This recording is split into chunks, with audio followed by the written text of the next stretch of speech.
خصوصاً علی افضلہم وخاتم النبیین محمد الامین وعلی آلہ وصحبہ اجمعین اما بعد فاعوذ باللہ من الشیطان الرجیم بسم اللہ الرحمن الرحیم رب اشرح لی صدری ویسر لی امری واحلل عقدۃ من لسانی یفقہوا قولی آمین یا رب العالمین۔ حقیقت انسان پر جو میری تحریر ہے اس کا یہ دوسرا حصہ ہے کہ جو ہم مطالعہ کرنے چلے ہیں، لیکن اس کی تکمیل ہونی تھی اگر ایک اور قسط میں لکھ سکتا جس کی کہ نوبت تاحال نہیں آئی۔ شاید اس پروگرام کے بعد وہ طبیعت کے پر جو گرہ لگی ہوئی ہے وہ کھل جائے اور میں اسے ضبط تحریر میں لے آؤں۔ سب سے پہلی بات یہ کہ اس تحریر کا اصل مضمون کیا ہے اس کو سمجھ لیجئے۔ دیکھیے، جہاں تک اللہ کی ہستی کا تعلق ہے، دنیا میں کوئی باشعور انسان آج تک ایسا نہیں گزرا جو اس کا منکر محض ہو۔ کوئی حقیقت کبریٰ، کوئی ابتدائی حقیقت، یہ ساری کثرت جو ہے لازماً کسی وحدت پر منتج ہوگی۔ اب اس کو نام آپ نے کیا دیے؟ کسی نے اس کو کہا دی ایبسولوٹ بینگ، وجود مطلق، کہیں کسی نے کہا دی فرسٹ انٹلیکٹ، عقل اول، جو بھی آپ کہیں نام اسے دینا ہوگا۔ یعنی سارا مسئلہ صفات کا ہوتا ہے۔ کوئی ایک ہستی، کوئی ایک وجود مطلق کہیں، کوئی تو ہے ایک کہ جس سے پھر یہ سارا سلسلہ چلا ہے۔ لیکن اس وجود مطلق سے، اس کے لیے کہ فلسفے میں واجب الوجود اور پھر ممکن الوجود، وجود کو دو قسموں میں تقسیم کیا گیا۔ وہ واجب الوجود ہے، اس کا وجود تو واجب ہے، لازم ہے، دی نیسیسری بینگ، ہو ہی نہیں سکتا کہ اس کا وجود نہ ہو۔ باقی جو ممکن ہے، یہ باقی کنٹینجنٹ بینگز ہیں، یہ سب جو ہے ان کا ہونا بھی ممکن ہے، نہ ہونا بھی ممکن ہے، عدم بھی ہے اور اس کا وجود بھی ہے۔ ایک وقت میں وجود نہیں تھا، عدم تھا، پھر وجود ہو گیا، لیکن وہ ہستی ہمیشہ سے ہے، وہ واجب الوجود ہے۔ تو یہاں سے میں نے بات شروع کی ہے کہ یہ تو سب جانتے ہیں، یہ سب سے مراد وہی ہے کہ جو اس ہستی کو اللہ کے نام سے جانتے ہیں۔ یہ تو سب جانتے ہیں کہ صرف ذات باری تعالی واجب الوجود اور قدیم ہے۔ یہ پھر ایک فلسفے کی اصطلاح ہے، قدیم، ہمیشہ سے ہے۔ ایک وہ ہستی ہے کہ جو پہلے نہیں تھی بعد میں ہو گئی، ایک وجود وہ ہے، اس کو حادث کہتے ہیں۔ تو اللہ کی ذات واجب الوجود اور قدیم، جبکہ کل کون و مکان اور انسان سمیت جملہ مخلوقات و موجودات ممکن اور حادث ہے۔ یہ فرق تو آپ نے اپنے ذہن میں رکھا۔ اب سوال کیا ہے، اصل پرابلم کیا ہے؟ اصل مسئلہ یہ ہے کہ وجوب سے امکان اور قدم سے حدوث کا سفر کیسے اور کن مراحل میں سے گزر کر طے ہوا۔ یہ واجب الوجود سے یہ ممکن الوجود کیسے وجود میں آیا؟ اس کے کوئی سٹیجز ہیں، اس کے کوئی مراحل ہیں، اس کے کوئی مراتب ہیں۔ ذات قدیم سے یہ کائنات حادث کیسے وجود میں آئی؟ یہ اس کے جز کا حصہ، اس کا جز ہے، اسی کا ایک حصہ ہے کہ جس نے یہ شکل اختیار کی، یا یہ کہ خود اسی نے یہ صورت اختیار کر لی۔ جیسے کہ مثال میرے دروس میں آپ نے دیکھا ہوگا کہ تخلیق کا بھی ایک تصور یہ ہے کہ لکڑی تھی اور اس سے بڑھئی نے میز بنا دی، کرسی بنا دی، لکڑی پہلے سے تھی۔ جو لوگ اس طریقے سے تصور رکھتے ہیں وہ بھی دو قدیم کے قائل ہو گئے کہ قدیم وہ کارپینٹر کا وجود بھی قدیم ہے، پہلے سے ہے، کرسی سے اور میز سے، اور لکڑی بھی پہلے سے موجود ہے۔ یہ سنویت کہلاتی ہے، ڈوئلزم ہے کہ مادہ بھی قدیم ہے، ہمیشہ سے تھا، اور خدا بھی قدیم ہے، ہمیشہ سے تھا۔ اب خدا نے مادے سے یہ صورتیں بنا دی، لکڑی بنا دی، میز بنا دی، سورج بنا دیا، چاند بنا دیا، یہ سارا جو ہے بنایا مادہ پہلے سے ہے۔ ایک شکل یہ ہے کہ انہوں نے یہ کہا کہ خدا ہی نے اس کائنات کی صورت اختیار کر لی، برف پگھل کر پانی بن گیا، پانی ہی نے شکل بدلی اور وہ بھاپ بن گئی. تو وہی پانی، وہی برف، وہی بھاپ، یہ وہ پینتھیزم کا تصور ہے. لیکن ظاہر بات ہے کہ اسلام ان دونوں کی نفی کرتا ہے. دو قدیم ہو ہی نہیں سکتے، قدیم ذات صرف اللہ کی ہے. مادہ بھی مخلوق ہے، حادث ہے.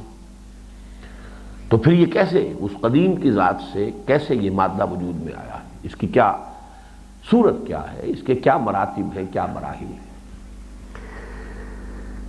ان میں ایک لفظ استعمال ہوا ہے ہمارے صوفیہ کے ہاں، تنزلات، اور تنزلات ستہ. 6 درجے ہیں تنزل کے. تنزل باب تفاعل ہے.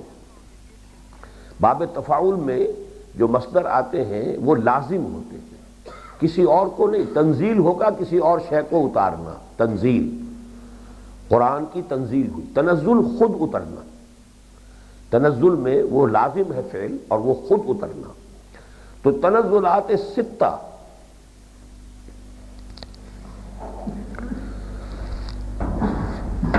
ذات بحت. ذات بحت کا تصور یہ ہے اللہ کی ہستی کا ایک مرحلہ وہ تھا جبکہ وہ صفات سے بھی متصف نہیں. یعنی یہ صفات میں بھی کثرت کی ایک شکل پیدا ہو جاتی ہے نا. یہ صفت بھی ہے، یہ صفت بھی ہے، یہ صفت بھی ہے، بلکہ متضاد صفات بھی ہیں. اللہ ناراض بھی ہوتا ہے، اللہ خوش بھی ہوتا ہے، تو متضاد باتیں ہو گئی. پھر انفعالی صفات بھی ہیں. آپ نے کوئی کام کیا تو اللہ کو غصہ آیا، گویا کہ اللہ متاثر ہو رہا ہے آپ کے کام سے.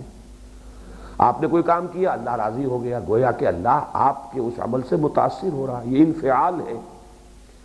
یہ بھی اس لیول آف ایگزسٹنس کے اوپر یہ چیز بھی اللہ کی ذات کے ساتھ کہ اللہ منفعل ہے، گویا کہ وہ لوگوں کے یا اپنے مخلوقات کے افعال سے اثر پذیر ہوتا ہے. اثر پذیری تو ایک طرح کی مفعولیت ہے. تو ایک ہائیسٹ لیول ہے ذات باری کا، ذات بحت، اور اسی کے لیے اس کو کہتے ہیں مقام احدیت.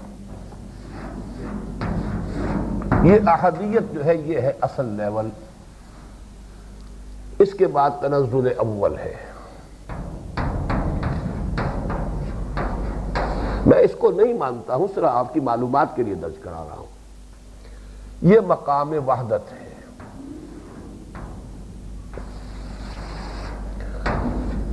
پھر تنزل ثانی ہے. یہ مقام واحدیت ہے. اب اس کے لیے کیا دلیل ہے؟ کوئی دلیل ولیل کسی کے پاس نہیں، نہ قرآن سے، نہ عقل سے، نہ. لیکن یہ کہ بہرحال کچھ تو کرے نا. They have to fill the gap. قدیم سے حادث تک یہ مراحل، کچھ مرحلے تو ہوں گے نا. تنزل ثالث،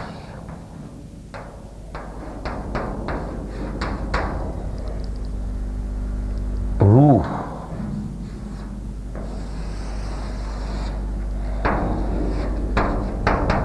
تنزل رابع، عالم مثال.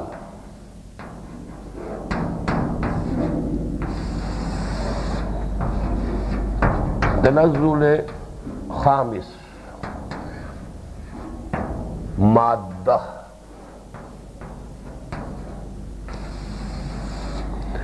تنزل سادس، انسان.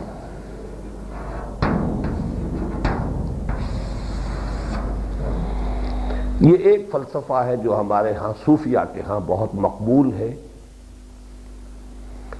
دوسرے جو عقلاء ہیں، جو صوفی نہیں، فلسفی، اور اس میں یونان کے خاص طور پر جو ایرسٹاٹل کے جو ماننے والے متبعین ہیں، انہوں نے کہا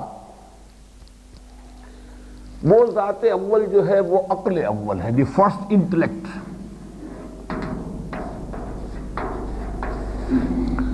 عقل اول سے دو چیزیں وجود میں آئی، عقل ثانی اور فلک اول. عقل ثانی سے پھر دو چیزیں، عقل ثالث اور فلک دوم و فلک ثانی. اب یہ بڑھتا جائے گا یہاں تک کہ عقول عشرہ اور افلاک 9 افلاک، یہ ان کا ایک فلسفہ ہے.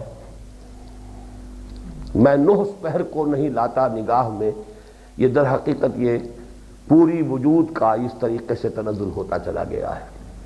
اس کے لیے بھی کوئی دلیل کوئی موجود نہیں، کتاب و سنت سے اس کا کوئی تعلق نہیں. ویسے بھی اس کے لیے کوئی سائنس کی کوئی بنیاد نہیں. لیکن یہ کس دور کی باتیں ہیں جبکہ سائنس ابھی تھی ہی نہیں. آج کے دور کا معاملہ بڑا مختلف ہو گیا ہے. آج آپ کے پاس اس کائنات کے بہت سے حقائق کی معلومات کا ایک انبار.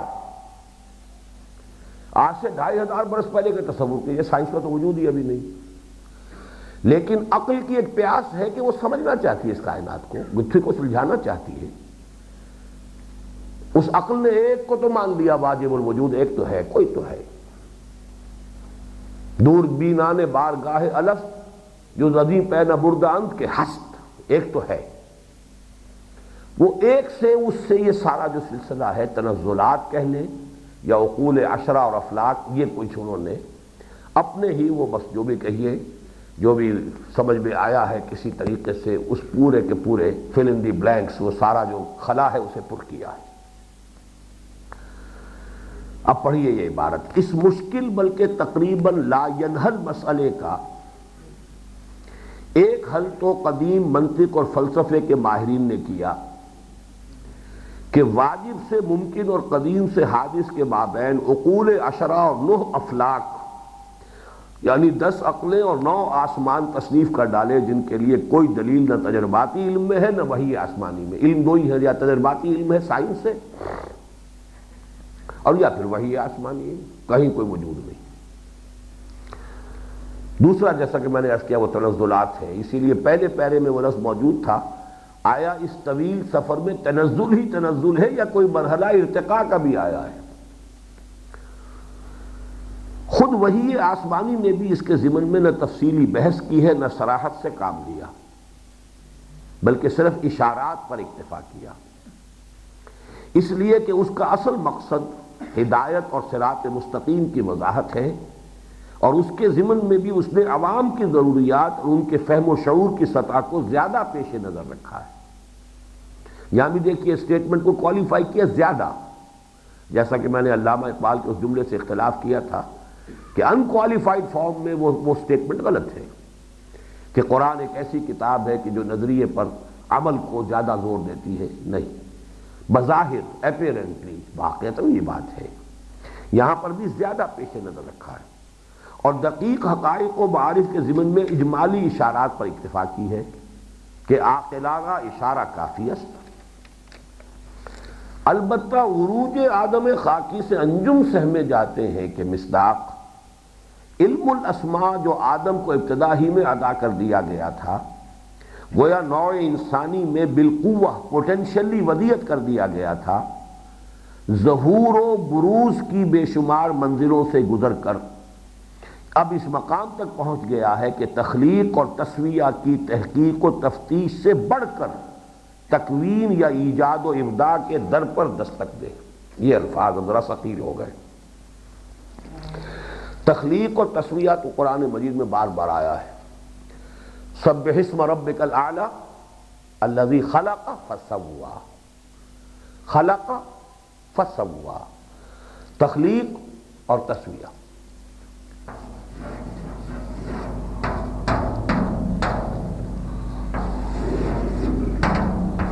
اس پر تو تقریباً اجماع ہے کہ ان کے مابین جو رشتہ ہے اور نسبت ہے وہ یہ ہے کہ کسی چیز کا حیولہ بنا دینا یہ تخلیق ہے، اور اس کی پھر آرائش، زیبائش، فنیشنگ ٹچز، نوک پلک سنوارنا یہ تسویہ ہے. بلڈنگ کا سٹرکچر کھڑا ہو جاتا ہے، اس کے بعد پھر جو ہے اس کے اوپر آرکیٹیکچرل جو بھی آپ کرتے ہیں وہ اضافی ہے. تسویہ برابر کر دینا، اس کی کہیں دیوار جو ہے اونچی نیچی تھی، پلسٹر سے آپ نے سیدھا کر دیا، بالکل برابر کر دیا، حالانکہ دیوار کی تعمیر میں کہیں تھا کوئی کونا نظر آ رہا ہے، کوئی اونچ نیچ ہے، لیکن نہیں، تسویہ ہو گیا۔ تو تخلیق اور تسویہ، اور جو تین الفاظ دوسرے ہیں، یہ اصل میں در حقیقت شاہ ولی اللہ دہلوی رحمۃ اللہ علیہ کی جو کتاب ہے حجت اللہ البالغہ، اس کا پہلا چیپٹر ہے کہ اللہ تعالیٰ کے تین افعال ہیں بنیادی، ابداع، یا اسی کے لیے لفظ تکوین اب میں نے استعمال کیا یہاں، یہ ایک ہی شے ہے، خلق اور تدبیر۔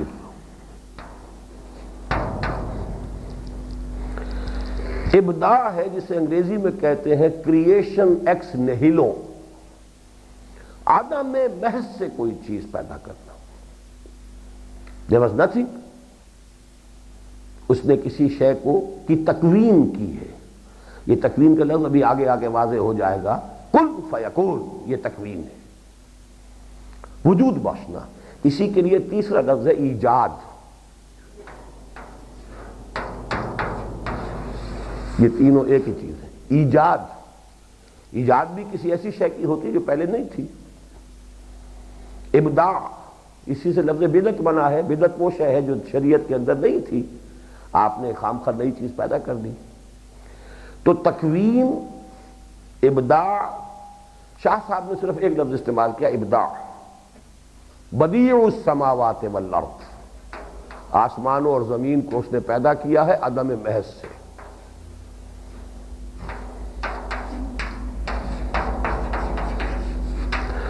اور خلق ہے کسی شے سے شے کو بنانا، یہ اللہ کا دوسرا فعل ہے۔ تخلیق میں اسی وجہ سے آپ دیکھتے ہیں کہ من ساتھ آ جاتا ہے، خلق الانسان من صلصال کالفخار، تو وہ مٹی تو پہلے سے تھی جس سے انسان کو بنایا، مٹی سے انسان بنایا۔ وَخَلَقَ الْجَانَّ مِن مَّارِجٍ مِّن نَّارٍ، آگ کی لو سے، لپٹ سے، لو سے اس نے جنات کی تخلیق کی۔ تو مادہ تخلیق پہلے ہے، تو خلق ہے کسی ایک شے سے دوسری شے بنانا، ابداع یا ایجاد یا تکوین ہے عدم محض سے کسی شے کی ایجاد کر دینا، ابداع کر دینا، تکوین کر دینا۔ تیسرا عمل اللہ کا جو ہے وہ تدبیر ہے، یدبر الامر۔ اب ان تمام چیزوں میں اس کا ایک مشیت، اس کی ایک حکمت ہے، اس کے الٹ پھیر ہو رہا ہے، ان چیزوں کے تدبیر ہو رہی ہے، اللہ کی کوئی حکمت پوری ہو رہی ہے، کوئی اس کے یدبر الامر من السماء الى الارض ثم یعرج الیہ فی یوم کان مقدارہ الف سنۃ مما تعدون، یہ تدبیر امر ہے۔ تو یہ تین الفاظ جو ہیں یہ شاہ ولی اللہ نے، تو میں نے جو بات کہی ہے نوٹ کیجئے کہ اصل میں سائنس اب اس حد تک پہنچ گئی ہے کہ فلسفے اور سائنس کا فاصلہ بہت کم ہو گیا، لیکن سائنس کی معلومات اس درجے چلی گئی ہیں کہ اب وہ جو فلسفیانہ مسائل تھے، اب انسان، اب تھیوریز آف کریشن پر گفتگو ہو رہی ہے، جبکہ پہلے فلسفہ افلاطون ہو چاہے ارسطاٹل ہو چاہے کوئی ہو، اس کے زمانے میں کوئی معلومات تھی نہیں سرے سے، وہ سب وہ اپنے دماغی تیر تکے لگا رہے تھے، جو بھی ان کی منطق تھی، اس منطق کو جتنا بھی اپلائی کر سکتے تھے وہ سارے کے سارے گروپنگ ان دی ڈارکنیس۔ لیکن آج آپ کے پاس اس سائنس نے اتنا مواد دے دیا ہے، جس کی چند مثالیں اب آپ کو معلوم ہے، بگ بینگ، آج سائنس یہاں پہنچ گئی ہے کہ this universe has a beginning. اس سے پہلے عام طور پر سائنس کے میدان میں جو 19th سینچری ریشنلزم ہے وہ یہ تھا، کائنات ہمیشہ سے اور ہمیشہ جاری رہے گی، it has no beginning no end, matter is انڈسٹرکٹیبل۔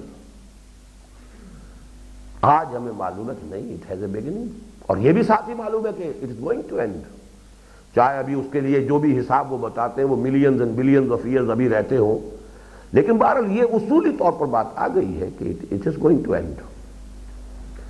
یہ فنر جو میں آپ چابی بھر دیتے ہیں تو آخر ایک وقت میں وہ چابی ختم ہو جائے گی، اور وہ جو ایکسپینڈنگ یونیورس ہے وہ یہی ہے کہ ایک سپائرل فارم کے اندر کائنات پھیلتی جا رہی ہے۔ لیکن یہ کہ ایک وقت میں آ کر ریباؤنڈ اس کا ہوگا، ریوائنڈنگ شروع ہو جائے گی، اور پھر یہ ہوتے ہوتے ہوتے ہوتے ایک نقطے کے اوپر آ جائے گی۔ جیسے کہ بہت سی گیلیکسیز ہو چکی ہیں، بہت سی گیلیکسیز کی قیامت واقع ہو چکی ہے، بہت سی گیلیکسیز جو وہ بلیک ہولز کے نام سے صرف جو ایسٹرونومرز ہیں اس کا مشاہدہ کرتے ہیں، بلیک ہولز ہیں۔ یہاں پہ یہ در حقیقت ان گیلیکسیز کے وہ ریوائنڈ ہو جانے کے بعد جو ہے وہ ریورس ڈائریکشن میں وہ صرف ایک جو ہے وہ خلا سا رہ گیا ہے تھوڑا سا، اور وہ اتنا زبردست ہے کہ کوئی بھی بڑے سے بڑا ستارہ اس کے پاس سے گزر جائے کھینچ لے گا اس کو اور اس کو بھی معدوم کر دے گا۔ اب سائنس جہاں تک جا رہی ہے، سائنس اس توحید کی طرف جا رہی ہے کہ مادے اور قوت اور انرجی اس کی سلویت ختم ہو چکی، مادہ تو کچھ ہے ہی نہیں، مادہ کس شے کا نام ہے؟ یہ سب الیکٹرک کرنٹس ہیں، یہ پروٹونز ہیں، نیوٹرونز ہیں، یہی تو میٹر ہے نا، ہے کیا؟ الیکٹرک جو ہے کرنٹس ہیں، پازیٹیو اور نیگیٹو۔ پھر یہ کہ وہ فورسز کو بھی اب گنتے گنتے پہلے 4 بنیادی سمجھی جاتی تھی انرجی کی 4 فارم، اس کے بعد 3 ہوئی، اب 2.5 رہ گئی، اور وہ 3 سے 2.5 کرنے میں ہمارا وہ جو قادیانی ہے ڈاکٹر عبدالسلام وہ بھی نوبل پرائز ونرز کے اندر شامل ہے۔ ہوتے ہوتے یہ ایک اشارہ رہ جائے گی تو توحید کی طرف خود مادہ اور مادیت جو ہے وہ جو سفر کر رہی ہے قدم بقدم وحدت کی طرف، کثرت جو ہے خود بخود وحدت کے اندر وہ جو ہے وہ اس سے پہلے یہ کہ عناصر تھے، پھر وہ ایلیمنٹس ہوئے، ایلیمنٹس کے اندر معلوم ہوا سب میں یہ تو نیوٹرونز، پروٹونز، الیکٹرونز ہی ہیں، چلتے جائیے اب فوٹونز کا تصور ہے، بہت چھوٹے ذرات، بہت چھوٹے، یہ الیکٹرونز تو اس کے مقابلے میں بہت بڑے بڑے ہیں۔ تو یہ جو ساری سائنس کی جو اب ہمارے پاس معلومات ہیں اس سے واقعہ یہ ہے کہ فزیکل سائنسز اور یہ جو فلسفے کے بنیادی کویسچنز تھے ان کے درمیان اب گیپ کم سے کم ہوتا چلا جا رہا ہے، لہذا آج ہم زیادہ اس پوزیشن میں ہیں کہ وحی آسمانی کی تعبیرات زیادہ صحیح اور زیادہ مطابق حال و مطابق واقعہ کر سکیں۔ یہ تو ہوئی اس کی تمہید۔ اب در حقیقت 4 بنیادی الفاظ کو آج آپ نے سمجھنا ہے جو قرآن مجید کی اصطلاحات ہیں اور کس طرح وہ ایک دوسرے کے ساتھ نہایت مربوط ہیں۔ سب سے پہلے کن فیکون، وحی آسمانی تکوین یا ایجاد و ابداع کی اساس اللہ تعالیٰ کے کلمہ کن کو قرار دیتی ہے بفاوائے آیات قرآنیہ۔ وَإِذَا قَضَىٰ أَمْرًا فَإِنَّمَا يَقُولُ لَهُ كُن فَيَكُونُ۔ یہ جو ہمارے آج صبح کے بھی اس مطالعے میں الفاظ آ گئے تھے، 2 عالم، عالم امر اور عالم خلق۔ عالم امر عالم تکوین ہے، عالم خلق یہ دوسرا درجہ ہے۔ قرآن مجید میں آپ کو ایک عجیب حقیقت نظر آئے گی، تکوین میں کوئی ٹائم ایلیمنٹ نہیں ہے، کن فیکون، نو ٹائم ایلیمنٹ، جبکہ خلق میں لازماً ٹائم ایلیمنٹ ہے۔ خلق السماوات والارض فی 6 ایام، اور وہ ایام کون سے ہیں؟ وہ تمہارے 24 گھنٹے کے سال یہ دن نہیں ہے، تو خلق کے اندر لازماً ٹائم ایلیمنٹ ہے۔ اب ہم ذرا عالم امر سے مختلف گفتگو کر رہے ہیں۔ وہی آسمانی تکوین یا ایجاد و ابداع کی اساس اللہ تعالیٰ کے کلمہ کن کو قرار دیتی ہے بفاوائے آیات قرآنیہ۔ سورہ بقرہ کی آیت نمبر 117، وَإِذَا قَضَىٰ أَمْرًا فَإِنَّمَا يَقُولُ لَهُ كُن فَيَكُونُ۔ سورہ آل عمران کی آیت نمبر 47، وَإِذَا قَضَىٰ أَمْرًا فَإِنَّمَا يَقُولُ لَهُ كُن فَيَكُونُ۔ ان دونوں آیتوں میں کیا فرق ہے؟ ایک میں واہ ہے، ایک میں نہیں ہے، باقی بعین ہی وہی الفاظ۔ تیسری آیت سبحانہ اذا قضى امرا فانما يقول له كن فيكون، پھر وہی الفاظ۔ فاذا، اب یہاں فا سے شروع ہو گئی، فاذا قضى امرا فانما يقول له كن فيكون۔ یہ چاروں آیات تو تقریباً ہم معنی ہیں، اور ان سب کا حاصل یہ ہے کہ اللہ تعالیٰ جب کسی بات کا فیصلہ کر لیتا ہے تو اس کے سامنے اس کا بس یہ کہنا کفایت کرتا ہے کہ کن، اور وہ ہو جاتی ہے۔ اسے کسی مادے کی ضرورت نہیں ہے تخلیق کے لیے، اور اس کی تخلیق میں اس کی اس مرحلے تخلیق، لفظ تخلیق کو ایک جنرل ٹرم کی حیثیت سے، جنرک ٹرم کی حیثیت سے یہاں بھی ہم استعمال کر سکتے ہیں، لیکن یہ جو ابداع والی تخلیق ہے یا تکوین والی تخلیق ہے، اس میں کوئی ٹائم ایلیمنٹ نہیں ہے، انسٹنٹینیس، کن فیکون۔ البتہ دو مزید آیات میں ذرا اتناب ہے، بات کو ذرا اور کھولا گیا ہے۔ سورۃ النحل کی آیت نمبر 40، انما قولنا لشیء اذا اردناہ ان نقول لہ کن فیکون۔ ہمارا تو کہنا کسی شے کے لیے کہ جب ہم اس کا ارادہ کر لیتے ہیں تو بس یہ کافی ہے کہ کن، اور وہ ہو جاتی ہے۔ We need no matter، نہ کوئی وسائل کی ضرورت۔ دیکھیے ہر شے کو کرنے کے لیے، بڑھئی کو میز بنانے کے لیے لکڑی بھی چاہیے تھی، کوئی رندہ بھی چاہیے تھا، کوئی آری بھی چاہیے تھی، کوئی وسائل اور کوئی مادہ تخلیق۔ اللہ کے لیے اس مرحلہ تخلیق میں نہ کوئی مادہ تخلیق ہے، نہ کوئی وسیلہ، نہ کوئی ذریعہ، نہ کوئی ہتھیار، نہ کوئی انسٹرومنٹ، کوئی شے۔ سورہ یاسین کی آیت، انما امرہ اذا اراد شیئا فانما ان یقول لہ کن فیکون۔ اس کا امر تو بس یہ ہے۔ یہاں آپ نے ہر جگہ دیکھا امر کا لفظ آ رہا ہے۔ یہ تکوین اور لفظ امر کتنے ایک دوسرے کے ساتھ کنیکٹڈ ہیں۔ یہ اس عالم امر کی بات ہو رہی ہے، عالم خلق کی بات نہیں ہو رہی۔ عالم خلق میں تو ٹائم ایلیمنٹ 6 دن میں پیدا کیا آسمانوں اور زمین کو، تو گویا کہ یہاں پر جس کا تذکرہ ہو رہا ہے اس میں ٹائم ایلیمنٹ نہیں، کوئی مادہ تخلیق نہیں، کوئی آلہ تخلیق نہیں۔ یہی وجہ ہے کہ قرآن حکیم جہاں اللہ تعالیٰ کے فرامین و فرمودات اور اوامر و احکام و نوامیس و قوانین اور فیصلوں اور طے شدہ امور کو کلمات سے تعبیر کرتا ہے، وہاں مندرجہ ذیل 2 آیات میں اس کا پورا امکان موجود ہے کہ کلمات و ربی اور کلمات اللہ کے لاتعداد ہونے سے مراد جہاں اللہ تعالیٰ کے علم و حکمت کا لامحدود ہونا ہو، وہاں اس کی مخلوقات کا لا یحصیٰ ہونا بھی ہو، اس لیے کہ فی الواقع اس کی مخلوقات ہی اس کے کمال علم اور کمال حکمت اور کمال قدرت کی نشانیاں یعنی آیات ہیں۔ اس معنی میں گویا ہر مخلوق اللہ کے ایک کلمہ کن کا ظہور ہے۔ اب یہ 2 آیتیں بھی اس اصول کو ذہن میں رکھیے کہ قرآن مجید میں اہم مضمون 2 مرتبہ ضرور آتا ہے۔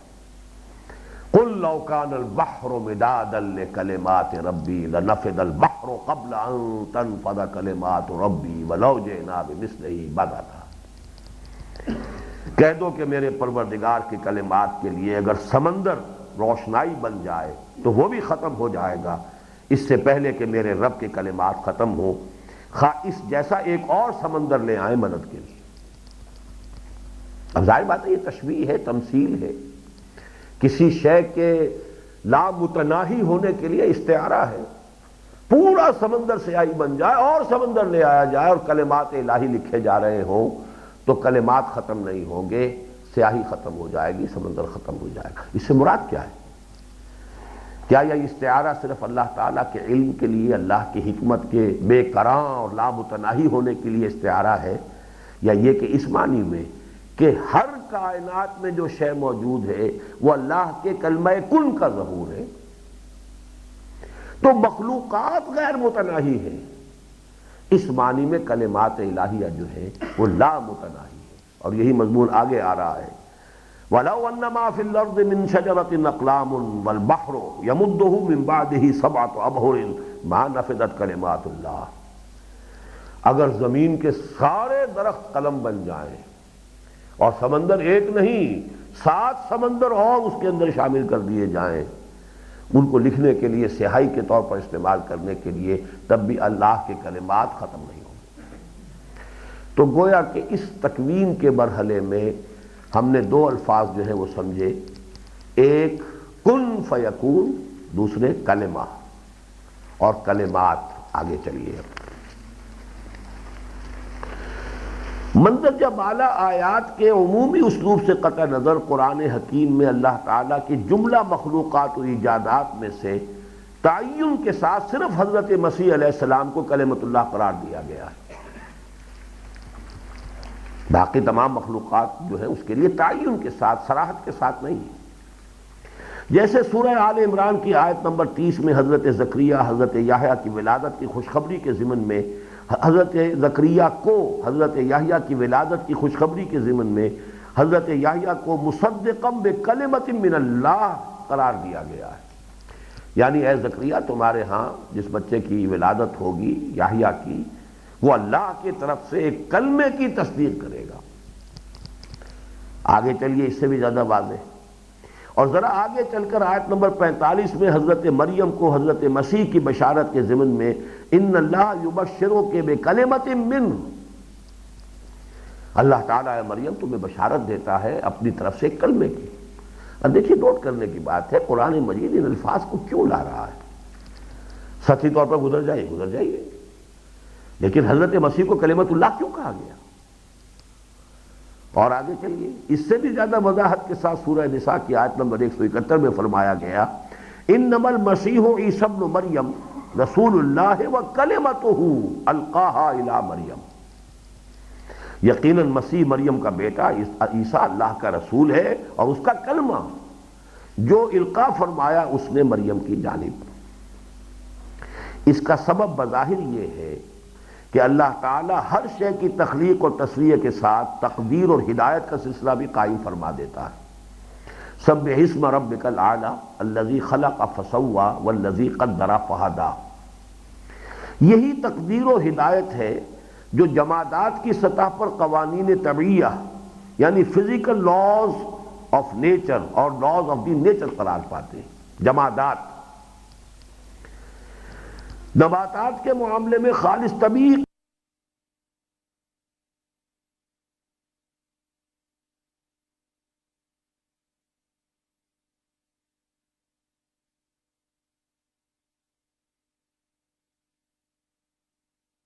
من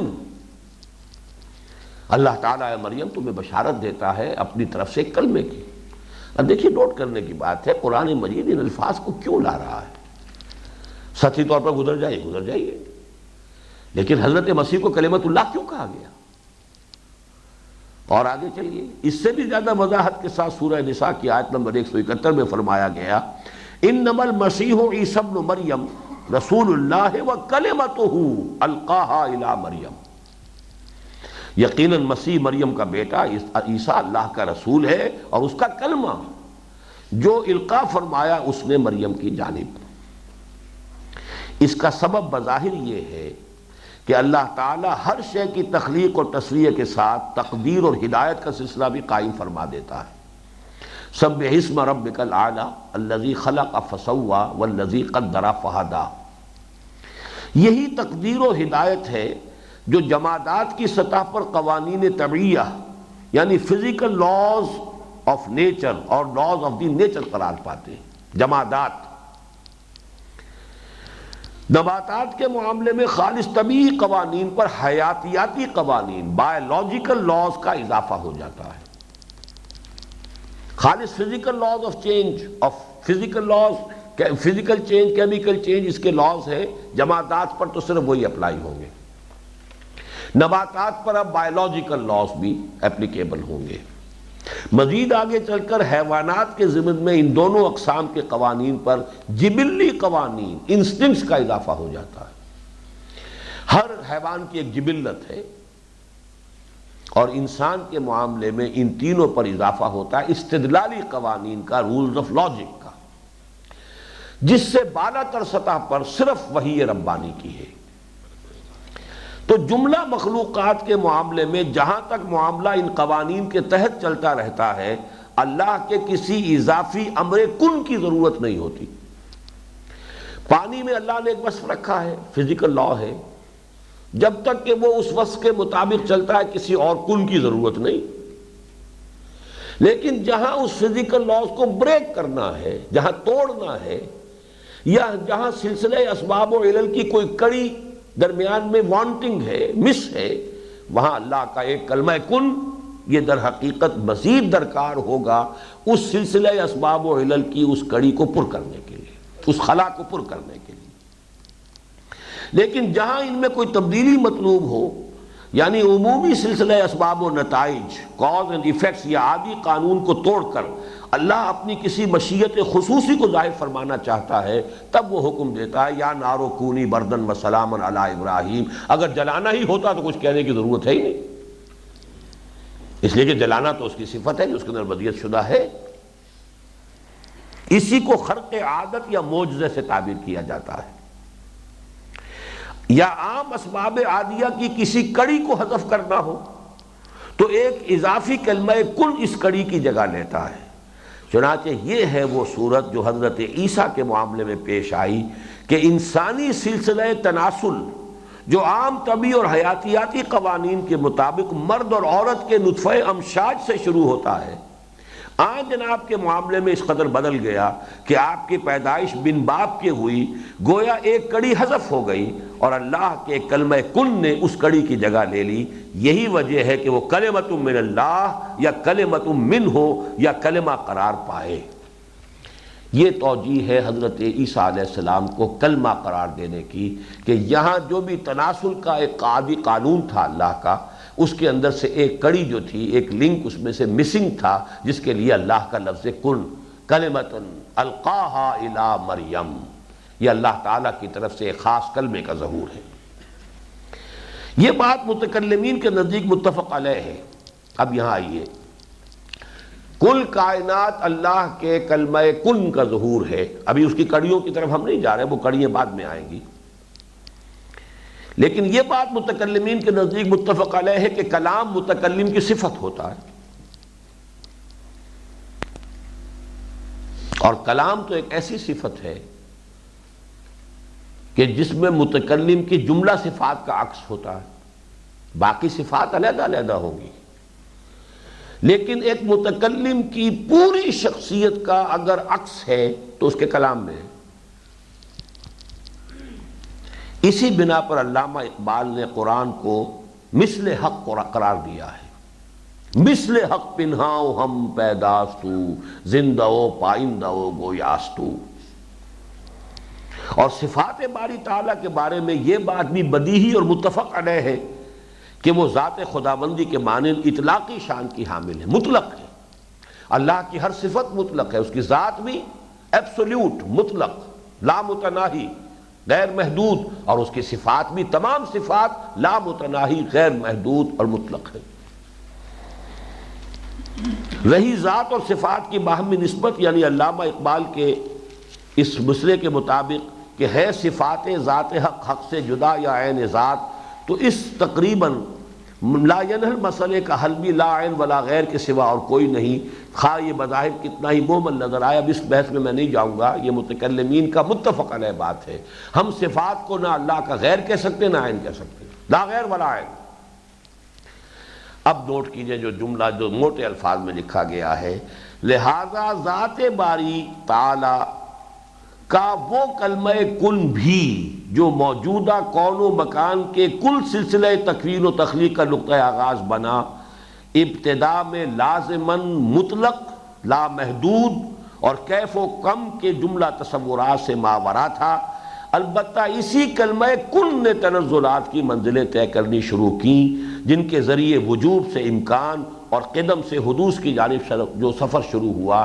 یعنی یہاں تک میں نے اختلاف جو کیا ہے ان سے صوفیہ سے، ذات باری کا تنزل نہیں ہے، یہ تنزلات جو بھی ہے اللہ کے امر کن کے ہیں، کلام ربانی کا تنزل ہے جو شروع ہوا ہے۔ ذات باری جو ہے وہ تنزلات سے ماورا ہے۔ ذات باری کے کا خود تنزلات کے مراحل طے کرنا، یہ در حقیقت بہت بڑی گمراہی کا تصور ہے۔ اصل میں اللہ کا امر کن ہے، اس امر کن نے جو صورت اختیار کی ہے اس کے تنزلات ہیں، جس کے مراحل میں بیان کروں گا۔ میں نے جدید سائنس کے حوالے سے وہ تنزلات کو مرتب کیا ہے۔ یعنی میں نے جو آپ کے سامنے نقشہ کھینچا تھا اس میں سے جو تو فلاسفہ کا ہے، عقول عشرہ اور افلاک تاسعہ، وہ تو میرے نزدیک سرے سے سوائے یعنی محمل بات کے اور بے تکی بات کے، عقل اور منطق کسی شے میں کوئی نہیں۔ تنزلات والی بات میں وزن ہے، دو فرق کے ساتھ۔ کہ یہ صرف تنزل نہیں ہے، ایک مرحلے پر ارتقا بھی شروع ہوا ہے، وہ میں بعد میں تفصیل سے بیان کروں گا۔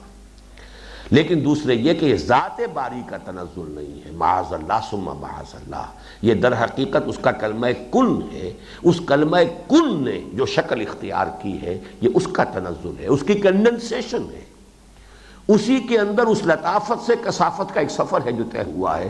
اس کے میرے اپنے مراحل اور ہیں جو جدید سائنسی اکتشافات کے ساتھ مطابقت رکھتے ہیں۔ جیسا کہ میں نے عرض کیا تھا، ابھی سائنس نے ان دروازوں پر بھی جا کر دستک دی ہے، اب وہ معلومات کا اتنا کچھ خزانہ ہمارے پاس ہے کہ اس کے حوالے سے ہم ان تمام چیزوں کے اندر جو گیپ تھا اسے فل کر سکتے ہیں۔ گویا تنزلات کی نسبت ذات باری تعالیٰ کی جانب نہیں، اس کلمہ کن کی جانب ہے۔ یہی وجہ ہے کہ امام ربانی حضرت مجدد الفسانی رحمۃ اللہ علیہ نے کل کون و مکان کو اور جملہ موجودات و مخلوقات کو اللہ تعالیٰ کے اسماء و صفات کے اضلال سے تعبیر کیا ہے، ذات باری کا نہیں، اللہ کے اسماء و صفات، اور اللہ کی صفت کلام بھی ہے، اور کلام در حقیقت وہ ہے کہ جس نے یہ ساری شکل اختیار کی۔ البتہ یہاں ایک اور مسئلہ ٹیڑھا ہے، کلام کیا مخلوق ہوتا ہے؟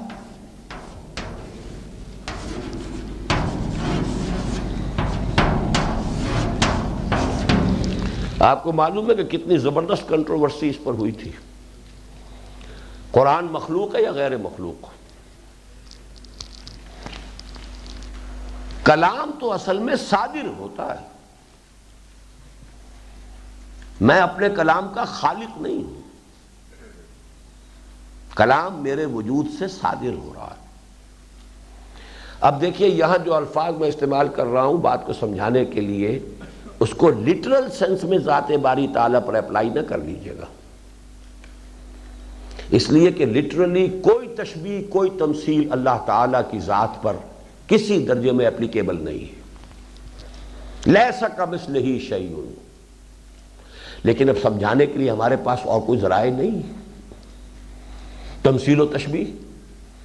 مثل نورہ کمشکاۃ فیہا مصباح، المصباح فی زجاجہ، زجاجۃ کانہا کوکب دری یوقد من شجرۃ مبارکۃ زیتونۃ لا شرقیۃ ولا غربیہ۔ کوئی نہ کوئی تمثیل تو لانی پڑے گی۔ دیکھیے اصل میں میری کوئی صلاحیت ہے، میرا کوئی فہم ہے، میری کوئی انرجی ہے، میرا کلام در حقیقت اس کا ظہور ہے، وہ مجھ سے صادر ہو رہا ہے۔ اس اعتبار سے اب تعلق جڑ جائے گا وحدت الوجود کے مسئلے سے۔ اگر کلام مخلوق نہیں ہے، صادر ہوتا ہے، تو اس اعتبار سے کہا، اور صفت جو ہے وہ نہ غیر ہے نہ عین ہے، تو یہ کائنات اللہ کی نہ عین ہے نہ غیر ہے، اس لیے کہ یہ اس کی ایک صفت ہے، اس کے کلام کا ظہور ہے، کلام اللہ کی صفت ہے۔ اس مسئلے کو ذرا ہم آگے چل کر جبکہ وحدت الوجود کے مسئلے پر بحث کریں گے تب ذرا تفصیل سے دیں گے۔ ابھی یہاں صرف اس حد تک رکھیے کہ ہم نے کلام اور کلمہ اور اللہ کے ایجاد اور ابداع کے لیے اصل بنیاد اللہ کا کلمہ کن۔ اب آگے چلیے، اس کی ایک مثال میں دے رہا ہوں یوحنا کی انجیل سے۔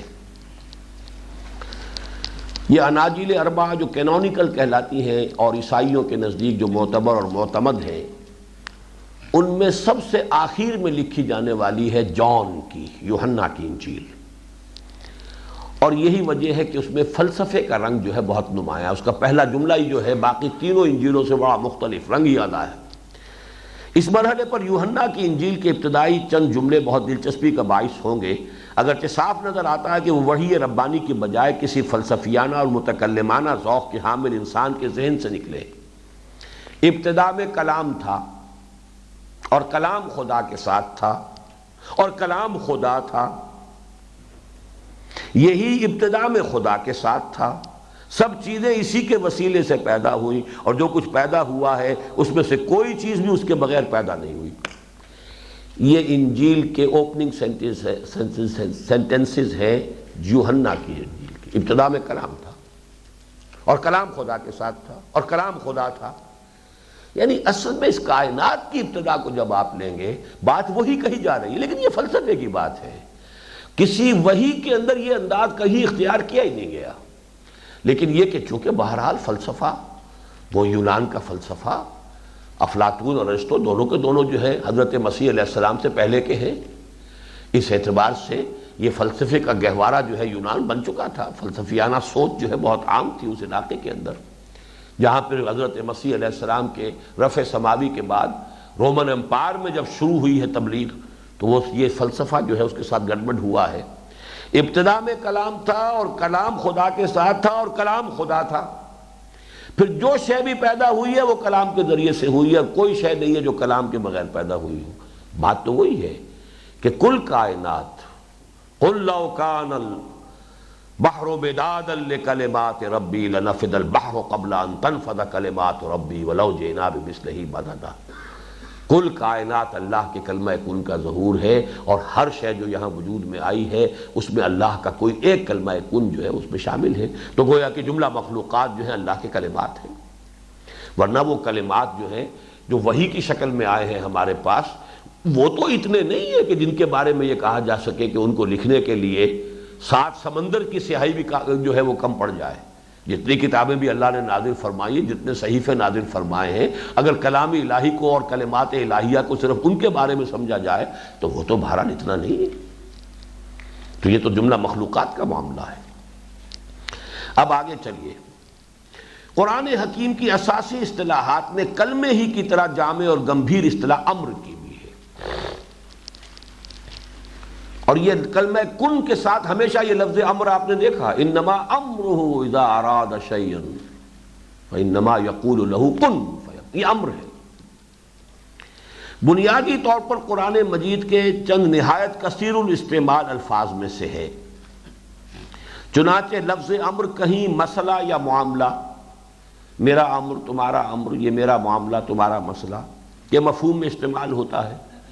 کہیں یہ حکم یا فیصلے کا مفہوم ادا کرتا ہے، اس نے امر کیا، اس نے حکم دیا، اس نے فیصلہ کیا۔ کہیں اختیار اور قدرت کے معنی میں استعمال ہوتا ہے، اور کہیں اردو زبان کی کثیر المفہوم لفظ بات کے معنی میں آتا ہے، یہ اس کی بات ہے، یہ اس کا امر ہے۔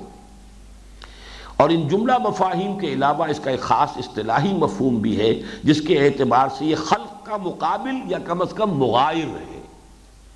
مغایر جو ایک دوسرے کی غیر ہوں، دو چیزیں ایک دوسرے سے جدا ہوں، مغایر یا مخالف۔ مخالف ہونا ایک اضافی بات ہے، مغایر ہونا ابتدائی درجہ ہے۔ دو چیزیں علیحدہ علیحدہ ہیں، ایک دوسرے کی غیر ہیں، ضروری نہیں کہ مخالف بھی ہوں، لیکن یہ کہ کم سے کم مغایر ہے، اور حقیقت میں اگر دیکھا جائے تو وہ مخالف ہے۔ چنانچہ سورہ اعراف کی آیت نمبر 54 میں جہاں واو عطف نے خلق اور امر کو اللہ کی ملکیت مطلقہ یا اختیار مطلق کے تحت جمع کر دیا ہے، وہاں ان دونوں کے مابین نسبت مغایرت بھی قائم ہے۔ الا لہ الخلق والامر تبارک اللہ رب العالمین، آگاہ ہو جاؤ کہ خلق اور امر دونوں اسی کے ہیں۔ تو بڑی بابرکت ہے وہ ذات جو تمام جہانوں کی رب ہے اور مالک ہے اور پروردگار ہے۔ اس امر کے بارے میں دو باتیں نہایت اہم اور لائق توجہ ہیں۔ ایک یہ کہ قرآن حکیم کی جن آیات میں کن فیکون کی تکوینی شان کا بیان ہوا ہے، ان سب میں بلا استثناء امر ہی کا لفظ آیا ہے۔ خلق کے ساتھ کہیں یہ معاملہ نہیں ہے کہ بس کن کہا اور ہو گیا۔ جہاں ہے آپ نے دیکھا 6-7 آیات ہم دیکھ چکے ہیں جہاں بھی آیا ہے امر کا معاملہ ہے، یعنی یہ انداز کسی ایک جگہ بھی نہیں ہے کہ اذا اردنا نخلق شیئا فانما نقول له کن فیکون، کہ جب ہم ارادہ کر لیتے ہیں کسی چیز کو خلق کرنے کا تو بس ہم کہتے ہیں کہ ہو جا، وہ ہو جاتی ہے۔ خلق کے ساتھ یہ کیفیت کہیں نہیں، امر کے ساتھ ہر جگہ پر یہی کیفیت، تو یہ کسی سبب کے بغیر تو نہیں ہے۔ اور قرآن کے مقام رفیع سے یہ بات بہت فروغ ہے کہ اسے محض ایک اتفاق مانا جائے بقول غالب۔ گنجینہ معنی کا طلسم اس کو سمجھیو، جو لفظ کے غالب میرے اشعار میں آوے، اور زیر ہر لفظ غالب کی نام میں خانہ ہے۔ دوسرے یہ کہ اس کا ایک نہایت گہرا اور قریبی تعلق لفظ روح کے ساتھ ہے۔ یہ 4 الفاظ ہمیں آج نوٹ کرنے ہیں، کن، امر، روح، نور۔ چنانچہ یہ دوسری طرف یہ کہ اس لفظ امر کا ایک بڑا گہرا تعلق اور قریبی رشتہ جو ہے وہ لفظ روح کے ساتھ ہے، بفوائے آیات قرآنی وَيَسْأَلُونَكَ عَنِ الرُّوحِ قُلِ الرُّوحُ مِنْ أَمْرِ رَبِّي۔ یہ نبی آپ سے پوچھتے ہیں یہ لوگ روح کے بارے میں، کہہ دیجئے روح میرے رب کا امر ہے۔ ينزل الملائکۃ بالروح من امرہ علی من یشاء من عبادہ، وہ نازل فرماتا ہے فرشتوں کو اپنے امر کی روح کے ساتھ اپنے بندوں میں سے جس پر چاہے۔ اب دیکھیے ایک لفظ وحی بھی آ سکتا تھا، ينزل الملائکۃ بالوحی علی من یشاء من عبادہ، بات ختم ہو گئی۔ فرشتے کیا چیز لاتے رہے؟ وحی۔ اب ہم اپنی گفتگو میں عام بول چال میں ہمیشہ ایک ہی لفظ استعمال کرتے ہیں وحی، یہ قرآن مجید مختلف الفاظ کیوں استعمال کر رہا ہے؟ ہاں وحی کا لفظ بھی آیا ہے، انذرکم بالوحی، میں تمہیں وحی کے ذریعے سے تمہارا انذار کر رہا ہوں۔ ما کان لبشر ان یکلمہ اللہ الا وحیا او من وراء حجاب، وحی کا لفظ بھی قرآن میں ہے، لیکن یہ جو لفظ آ رہا ہے روحا من امرنا، ينزل الملائکۃ بالروح من امرہ علی من یشاء من عبادہ، یلقی الروح من امرہ علی من یشاء من عبادہ، سورہ مومن۔ وَكَذَلِكَ أَوْحَيْنَا إِلَيْكَ رُوحًا مِّنْ أَمْرِنَا، سورۃ الشورى۔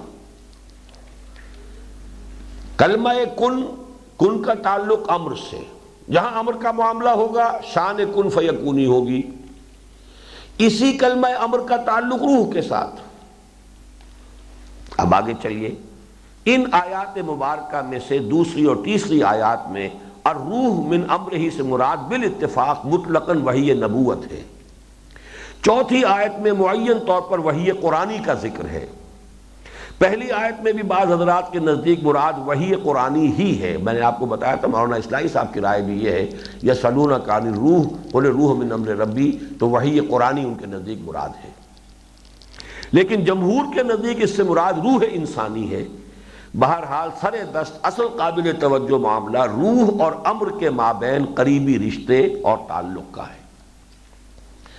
اب اگر قرآن حکیم میں لفظ روح کے دوسرے استعمالات و اطلاقات پر غور کیا جائے تو جو صورت سامنے آتی ہے وہ یہ ہے، 4 مقامات پر سورہ بقرہ کی آیت نمبر 87 اور 253، سورہ مائدہ کی آیت نمبر 110، سورۃ النحل کی آیت نمبر 102 پر روح القدس کے الفاظ وارد ہوئے، اور ایک مقام پر الشعراء آیت 193 میں الروح الامین کے الفاظ استعمال ہوئے۔ روح القدس کا ترجمہ کیا ہوگا؟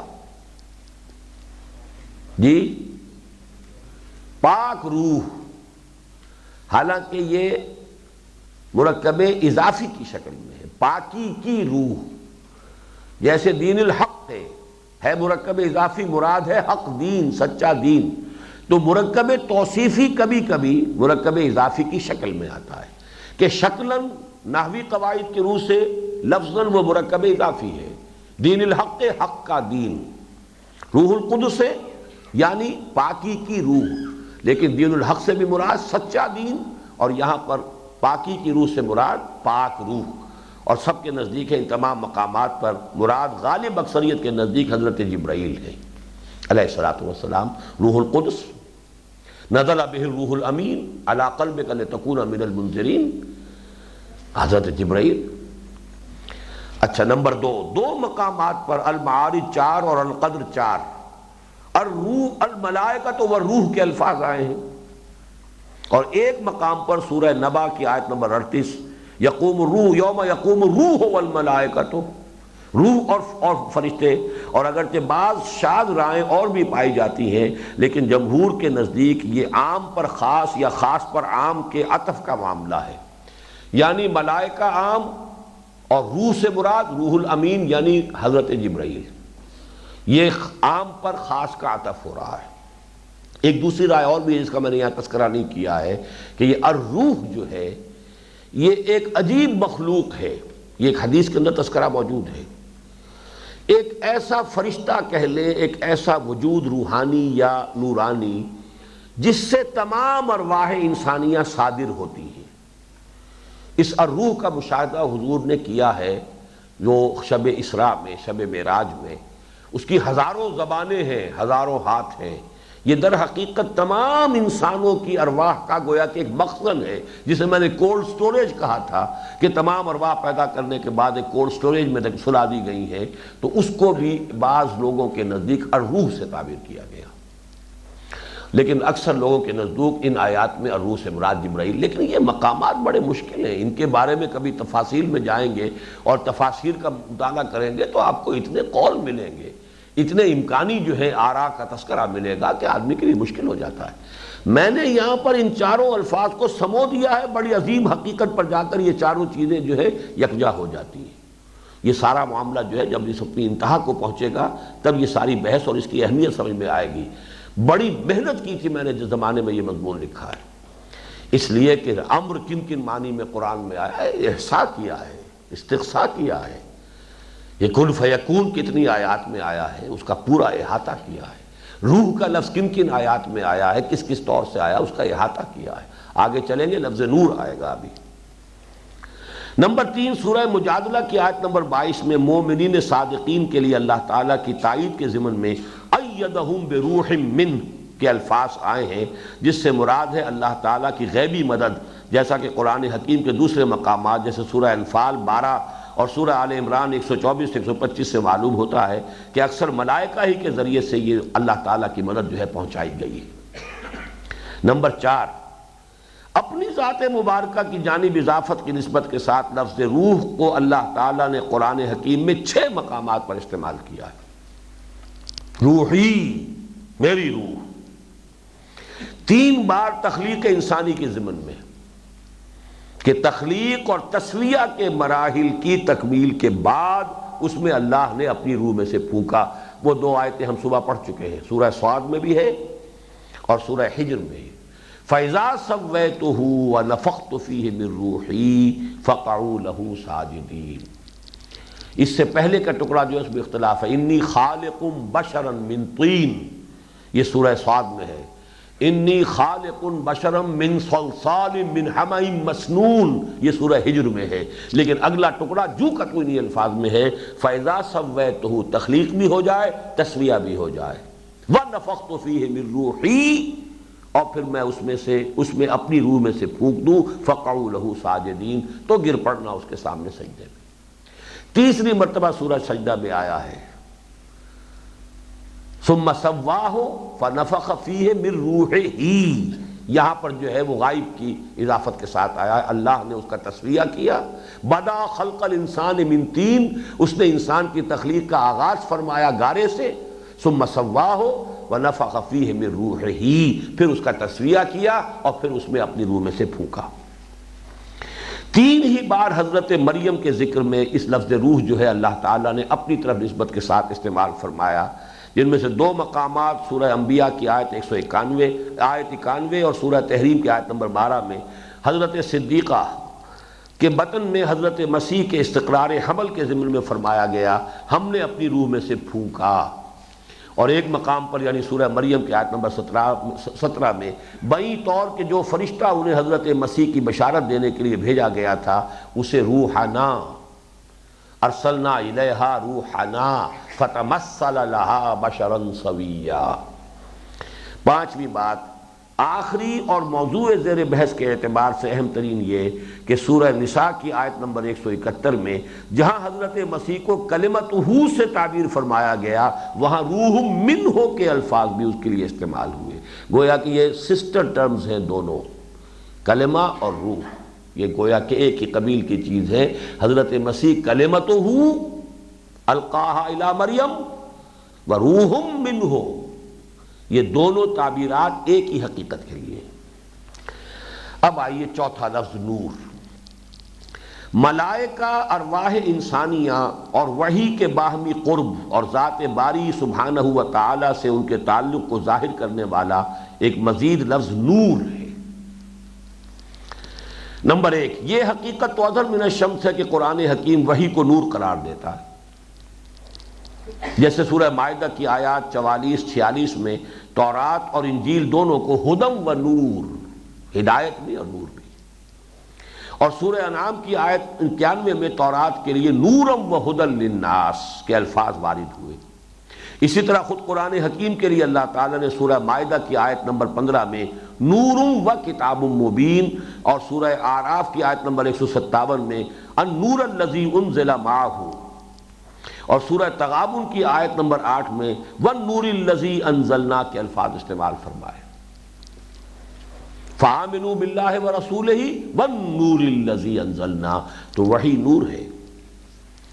معلوم ہوا کہ تورات، قرآن سب نور، وحی نور، وحی کو روحم من امرنا بھی کہا، وحی کو نور بھی کہا۔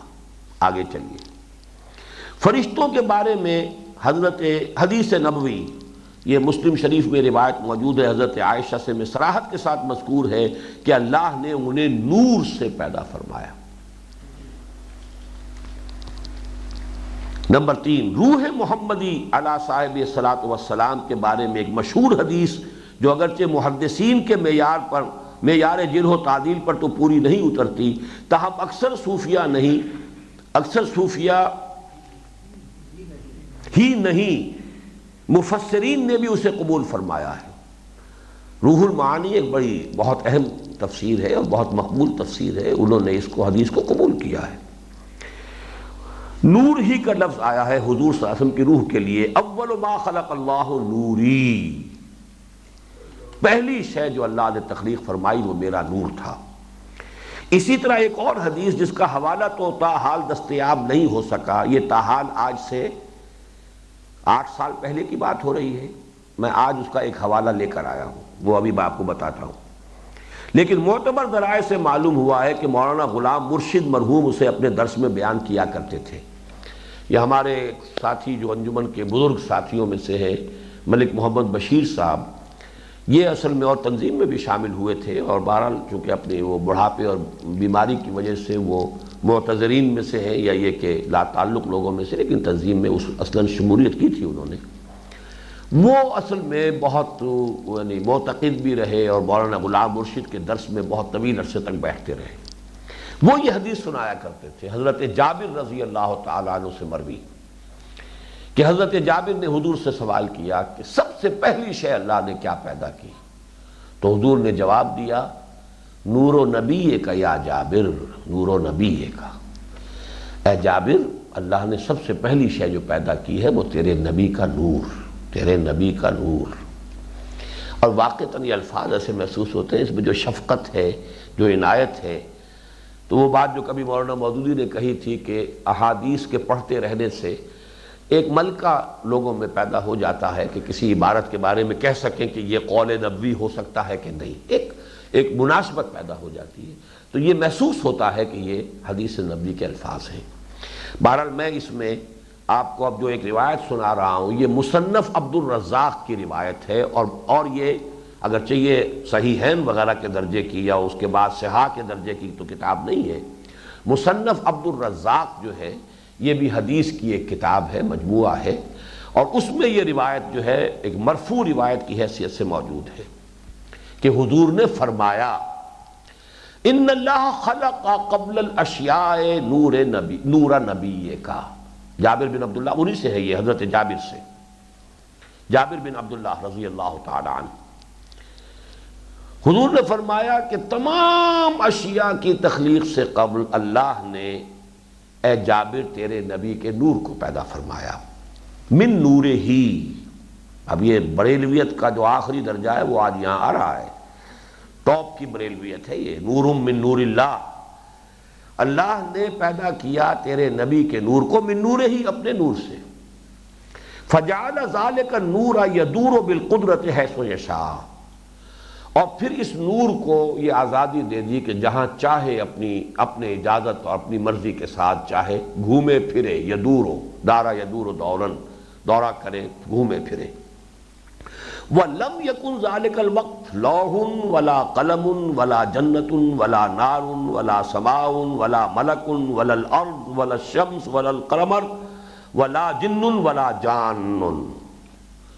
اور یہ وہ وقت تھا کہ جب کہ ابھی نہ لوح تھی، نہ قلم تھا، نہ جنت تھی، نہ آگ تھی یعنی دوزخ، اور نہ ہی کوئی آسمان تھا، نہ فرشتے تھے، نہ زمین تھی، نہ سورج تھا، نہ چاند تھا، نہ جن تھے، نہ جان تھے، کچھ بھی نہیں تھا۔ فلما اراد اللہ ان یخلق الخلق، اب جب اللہ نے ارادہ کیا کہ اب وہ تخلیق فرمائے پوری مخلوقات کو، قسم ذلک النور باربعۃ اجزاء، وہ جو نور تھا نور محمدی، اس کو ہمارے صوفیہ جو کہتے ہیں حقیقت محمدی کہتے ہیں کہ اولین شے جو اللہ نے پیدا کی ہے وہ حقیقت محمدی، نور محمدی، اور اس سے پھر ان کا کہنا یہ ہے کہ باقی تمام تخلیقات اس نور سے ہوئی ہیں، اور یہ ہے وہ جس کو میں کہہ رہا ہوں کہ ٹاپ کی بریلویت جو ہے آپ کے ہاں وہ یہی ہے۔ اس کے لیے یہ روایت اب یہ موضوعات میں سے ہے کیا ہے، میں اس کے اس فنی جو ہے معاملے کی طرف نہیں جا رہا، لیکن یہ کہ مصنف عبد الرزاق کی یہ بات، یہ ایک روایت موجود ہے، مرفوع ہے۔ پھر اللہ نے اس نور کو 4 حصوں میں تقسیم کیا، خلق من الجزء الاول القلم، اس کے پہلے جز سے قلم، اور یہ بعض روایات وہ جو کہ محدثین کے ہاں بھی مقبول ہیں اس میں آتا ہے کہ پہلی چیز جو اللہ نے پیدا کی وہ قلم پیدا کیا۔ تو گویا کہ نور کے درجے کے بعد تخلیق کا جب مرحلہ آیا ہے تو پہلے قلم، من الثانی اللوح، اور دوسرے سے لوح و قلم، وہ لوح بنائی، من الثالث العرش، اور تیسرے سے عرش بنایا، ثم قسم الجزء الرابع اربعۃ اجزاء، اب یہ چلتا ہے پھر، اور چوتھے جز کو پھر اس نے 4 حصوں میں تقسیم کیا۔ اب یہ پوری روایت جو ہے اس کتاب میں نہیں ہے، یہ ڈاکٹر میر ولی الدین کی کتاب ہے دی قرآنک صوفزم، اور اس کے اندر یہ روایت ہے۔ میں نے صرف یہ چاہا کہ اس روایت جس کا کہ میں نے یہاں حوالہ دیا ہے اس کی اگر کوئی ہے کوئی روایت کی شکل میں بھی ضعیف یا قوی یا موضوع یا جو بھی ہے تو وہ بھی آپ کے علم میں آ جائے، کیونکہ میں نے یہاں لکھا تھا کہ اس کی روایت ابھی تک میری دسترس وہاں تک نہیں ہو سکی۔ نمبر 4 نور کا تذکرہ۔ اب ہم نور کا سارا احصاء کر رہے ہیں، قرآن مجید میں یہ لفظ کس کس کے لیے آیا؟ سب سے پہلے وحی کے لیے نور آیا، جو کتابیں نازل ہوئیں وہ نور ہے، تورات بھی انجیل بھی، قرآن نور ہے، پہلی بات یہ۔ دوسری بات یہ کہ محمد الرسول اللہ صلی اللہ علیہ وسلم نے اپنے بلکہ فرشتوں کے بارے میں حدیث نبوی میں یہ موجود ہے، اور یہ مسلم شریف کی روایت ہے، یہ تو صحیحین میں سے ایک کی ہے کہ فرشتوں کی تخلیق نور سے ہوئی ہے۔ تیسری بات حضور صلی اللہ علیہ وسلم کی، اب اس کو میں جو تطبیق کروں گا، میں نے جہاں ان چیزوں کو جوڑا ہے وہ میں بعد میں بیان کروں گا۔ تیسری چیز اس روایت کو ذہن میں لے آئیے کہ پہلی چیز جو اللہ نے پیدا فرمائی، ایک تو وہ روایت جو بہت ہی عام ہے جس کو کہ مفسرین نے بھی صحیح تسلیم کیا ہے، چاہے محدثین اس کی سند میں کلام کرتے ہوں کہ اول ما خلق اللہ نوری، باقی یہ طویل روایت بھی جو ہے اس کی شرح پر وہ بھی میں نے آپ کو سنا دی۔ چوتھی بات، خود ذات باری تعالیٰ کے لیے انسانی ذہن کی محدودیت اور نارسائی کے پیش نظر قریب ترین لفظ جو بطور تمثیل اختیار کیا گیا وہ نور ہی ہے، جیسے سورہ نور کی آیت نمبر 25 اللہ نور السماوات والارض کے الفاظ مبارکہ، اور حضرت عائشہ صدیقہ رضی اللہ تعالی عنہا سے جو منقول قول ہے کہ شب معراج کے بارے میں جب ان سے کہا گیا کہ کچھ لوگ کہتے ہیں کہ حضور نے معراج میں اللہ کو دیکھا، تو انہوں نے جو فرمایا وہ کیا بات تھی؟ نور انا یرا، وہ تو نور ہے، اسے دیکھا کیسے جا سکتا ہے؟ نور تو اسے کس چیز سے دیکھا جائے گا؟ نور کے ذریعے سے آپ کسی اور شے کو دیکھتے ہیں، نور کو کیسے دیکھیں گے؟ نور انا یرا، تو ایک تو قرآن مجید کے الفاظ، اچھا یہ بھی بہرحال یہ جو حضرت عائشہ کا قول ہے یہ بھی ثقہ قول ہے اور مقبول قول ہے، اس کی سند حضرت عائشہ تک جو ہے وہ صحیح ہے۔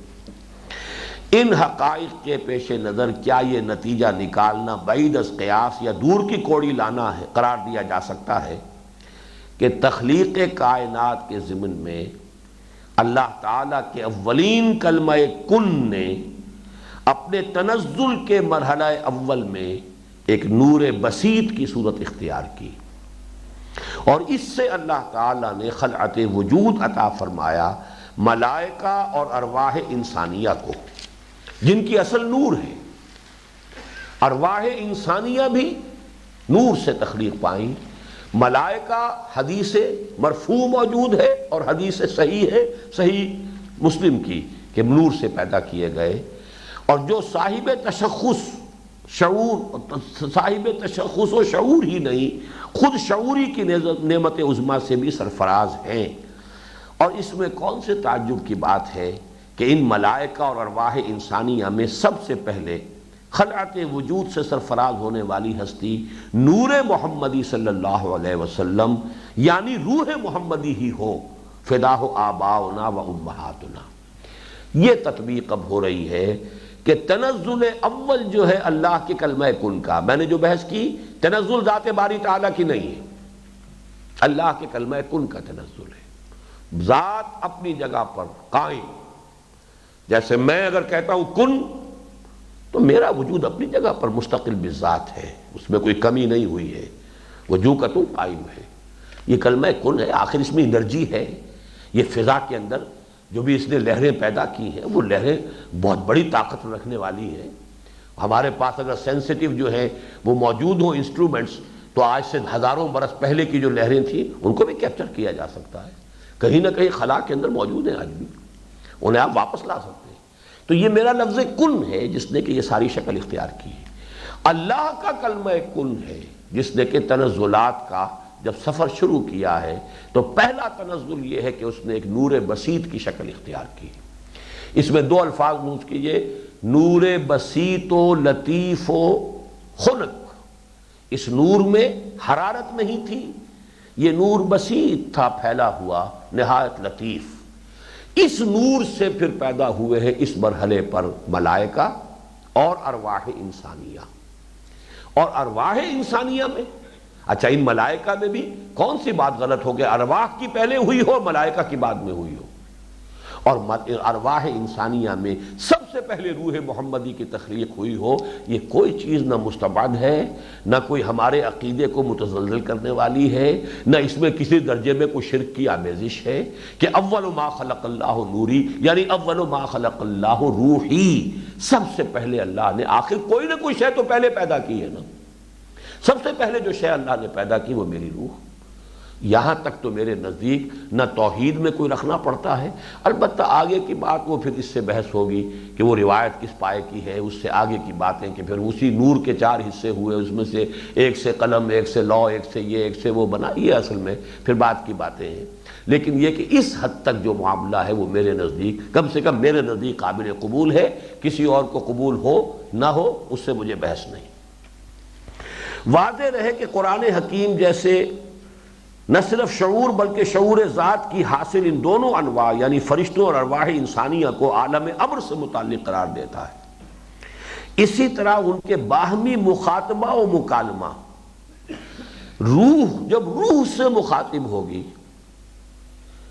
روح نبی روح محمدی اور روح القدس، ان دونوں کا مکالمہ ہے جس کا نام وحی ہے۔ وحی کیا ہے؟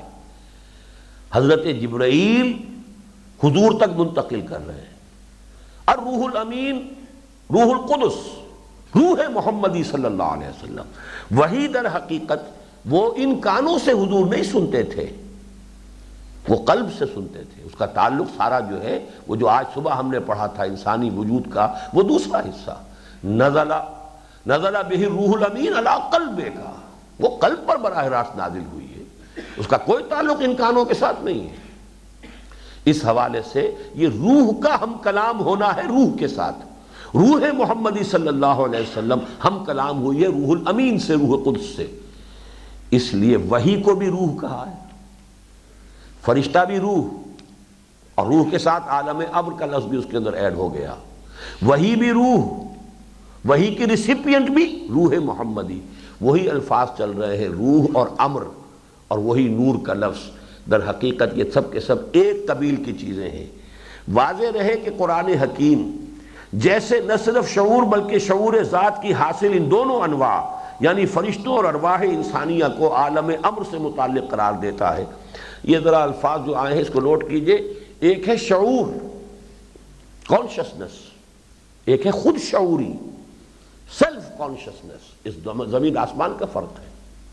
کانشسنس تو حیوانات میں بھی ہے، سیلف کانشسنس شعور ذات، کتا بھی دیکھ رہا ہے میں بھی دیکھ رہا ہوں، لیکن کتا جب دیکھتا ہے اس کو یہ شعور نہیں ہوتا کہ میں دیکھ رہا ہوں، میں جب دیکھ رہا ہوں تو میں یہ شعور رکھتا ہوں کہ میں دیکھ رہا ہوں۔ یہ جو سیلف کا تصور ہے یہ صرف انسان کے ساتھ ہے، حیوانات میں شعور ہے، خود شعوری نہیں ہے، سیلف کانشسنس نہیں ہے، یہ ایکسکلوسیو انسان کا معاملہ ہے۔ اسی طرح سیلف کانشسنس جنات کی بھی ہے، اسی طرح سیلف کانشسنس ملائکہ کی بھی ہے۔ اس کل کائنات میں صرف 3 یہ مخلوقات ہیں جن کے اندر خود شعوری موجود ہے۔ فرشتہ بھی صاحب تشخص اور خود شعوری کی صلاحیت رکھنے والا وجود ہے، جن بھی صاحب تشخص اور خود شعوری کا حامل ہے، انسان بھی صاحب تشخص اور خود شعوری کا حامل ہے۔ اس لیے میں نے یہاں یہ کہا ہے کہ نہ صرف شعور بلکہ شعور ذات کی حامل ان دونوں انواع یعنی فرشتوں اور ارواح انسانیہ کو عالم امر سے متعلق قرار دیتا ہے، اسی طرح ان کے باہمی مخاطبہ و مکالمہ اور خود اللہ تعالیٰ کے ان دونوں سے خطاب و کلام کو بھی، جس کا نام وحی ہے، جس کا اصطلاحی نام وحی ہے، عالم امر سے متعلق قرار دیتا ہے۔ چنانچہ جب فرشتہ اللہ سے حاصل کرتا ہے تو بھی وحی ہوتی ہے، وہ اللہ وحی کرتا ہے تو فرشتوں میں ہلچل بچ جاتی ہے، اور پھر فرشتے ایک دوسرے سے، یہ تو حدیث ہے، صحیح حدیث ہے، ماذا قال آنفا، قرآن مجید میں ہے، قال الحق، تو وہ بھی اس کے لیے بھی لفظ وحی ہے۔ اس موضوع پر قرآن حکیم کا ذروہ سنام یعنی اہم ترین مقام سورہ شورى کی آیات 51 اور 52 ذرا ان توجہ سے سنیے اب۔ وَمَا كَانَ لِبَشَرٍ أَن يُكَلِّمَهُ اللَّهُ إِلَّا وَحْيًا أَوْ مِن وَرَاءِ حِجَابٍ أَوْ يُرْسِلَ رَسُولًا فَيُوحِيَ بِإِذْنِهِ مَا يَشَاءُ إِنَّهُ عَلِيٌّ حَكِيمٌ وَكَذَلِكَ أَوْحَيْنَا إِلَيْكَ رُوحًا مِّنْ أَمْرِنَا، لفظ روح بھی آ گیا، امرنا بھی آ گیا، لفظ وحی بھی آ گیا۔ وَكَذَلِكَ أَوْحَيْنَا إِلَيْكَ رُوحًا مِّنْ أَمْرِنَا مَا كُنْتَ تَدْرِي مَا الْكِتَابُ وَلَا الْإِيمَانُ وَلَكِنْ جَعَلْنَاهُ نُورًا نَهْدِي بِهِ مَن نَّشَاءُ مِنْ عِبَادِنَا، یہ چاروں الفاظ جن پر میں نے بحث کی ہے اتنی دیر میں، چاروں اس ایک آیت میں جمع ہیں۔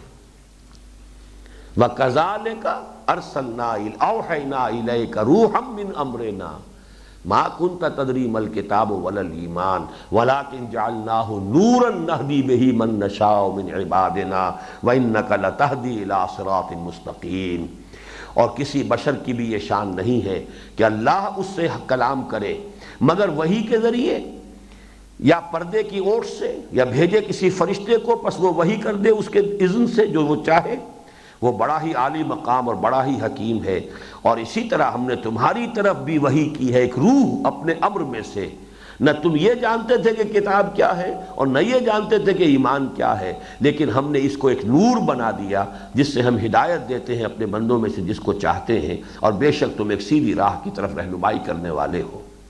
ان آیات مبارکہ میں روح، امر، وحی اور نور کے الفاظ مبارکہ جو ہماری اس پوری بحث کا مبنا و مدار ہے، جس شان سے وارد ہوئے ہیں، اس کی کوئی دوسری مثال اغلباً خود قرآن میں بھی موجود نہیں، واللہ عالم۔ یہی وجہ ہے کہ ہم نے ان 2 آیات کو اس موضوع پر قرآن حکیم کا ذروہ سنام قرار دیا ہے۔ اب آئیے جو بحث کی تکملہ ہے، اس کو صاف کیجئے بھائی۔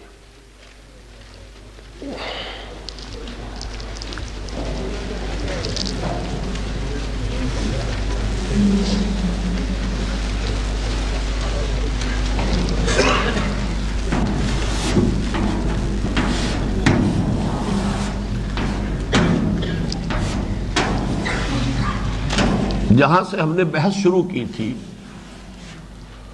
ذات باری واجب،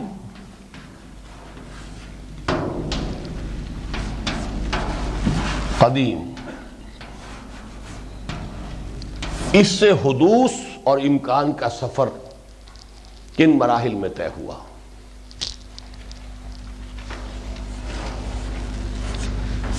صدور کلمہ کن، یہ صدور کا لفظ لا رہا ہوں میں اب،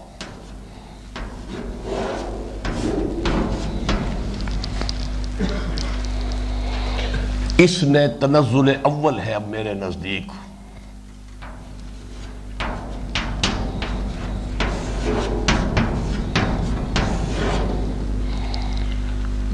بسیط، لطیف اور خنک نور،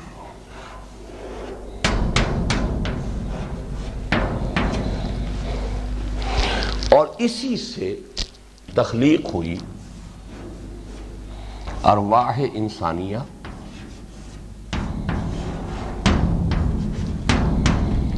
اور ملائکہ کی۔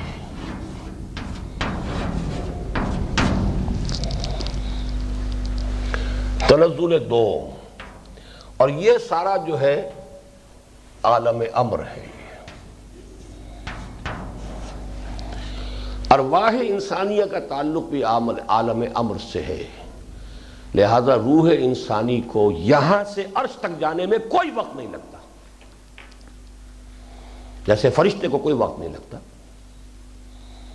جبرائیل عرش سے فرش تک آنے واحد میں آتا ہے، لیکن یہ جبرائیل کے بارے میں تو آپ آسانی سے مان لیں گے، روح کے بارے میں وہ شرک نظر آئے گا۔ حالانکہ جبرائیل بھی مخلوق ہے، لیکن وہ مخلوق عالم امر کی ہے، اس عالم خلق کی نہیں ہے۔ اگر اسی سطح پر ہم نے مان لیا ہے کہ ارواح انسانیہ بھی، انہیں بھی کوئی وقت نہیں لگتا، یہاں سے وہاں، وہاں سے وہاں، یہاں سے عرش، جہاں تک بھی اللہ چاہے اس نے رب سے ہوگا، لیکن یہ اپنی علیحدہ بات ہے، لیکن ٹائم ایلیمنٹ تو اس پہ ہے ہی نہیں سرے سے۔ یہ تو یہاں سے پھر جو دوسرا ہوا ہے تنزل، اب ٹائم ایلیمنٹ آئے گا۔ یہ جو ہے اس کو میں کہتا ہوں بگ بینگ۔ یہ بگ بینگ جو ہے ہمارے سائنسدانوں کی یہاں تک رسائی نہیں ہو سکتی، یعنی اب ایک اور کلمہ کن جس نے کہ اس نور میں ایک ایکسپلوژن کیا ہے، یہ ہے تنزل ثانی۔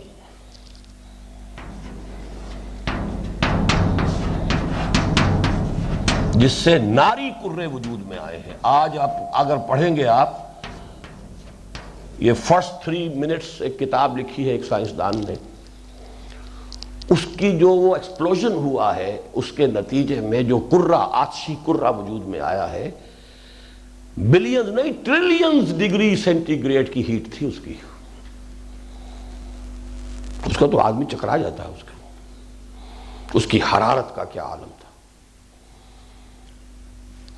اس نار سے اس سطح پر مخلوق پیدا ہوئی ہے جنات۔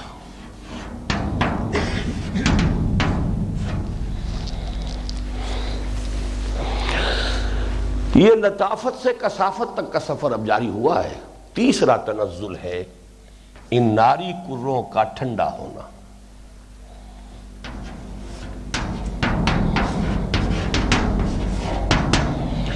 جس سے خاک، آب اور باد وجود میں آئے۔ وہی نا، اب دیکھیے یہ ساری چیزیں وہ ہیں ان کا تعلق اب سائنس سے ہے۔ لطافت سے کثافت کا سفر لطیف، وجود لطیف کثیف کی طرف کنڈنس ہوتا جا رہا ہے۔ وہی کرے ٹھنڈے ہوئے تو اس میں سے بخارات نکلے، ہے اسی میں سے، کہیں اور سے باہر نہیں اب آ رہا۔ وہی بخارات اوپر جا کر کنڈنس ہوئے، اسی کے اندر وہ ہوا بھی رہ گئی، اور اسی کے آکسیجن اور ہائیڈروجن سے کوئی اللہ تعالیٰ کا پھر کوئی لفظ کن ہو سکتا ہے، یا جیسے بھی ہو، جیسے کہ کوئی فزیکل ایک ایونٹس کی چین ہے، چل پڑی ہے۔ پانی وجود میں آیا، لاکھوں برس تک بارش ہوئی، سمندر وجود میں آئے۔ یہاں سے اب تنزل کا سفر ختم ہو گیا، یہاں سے اب ارتقاء کا سفر شروع ہوا ہے۔ یہ ہے وہ چیز کہ جو ہمارے اس دور کے فلاسفہ کے وہم اور گمان سے بہت دور تھی۔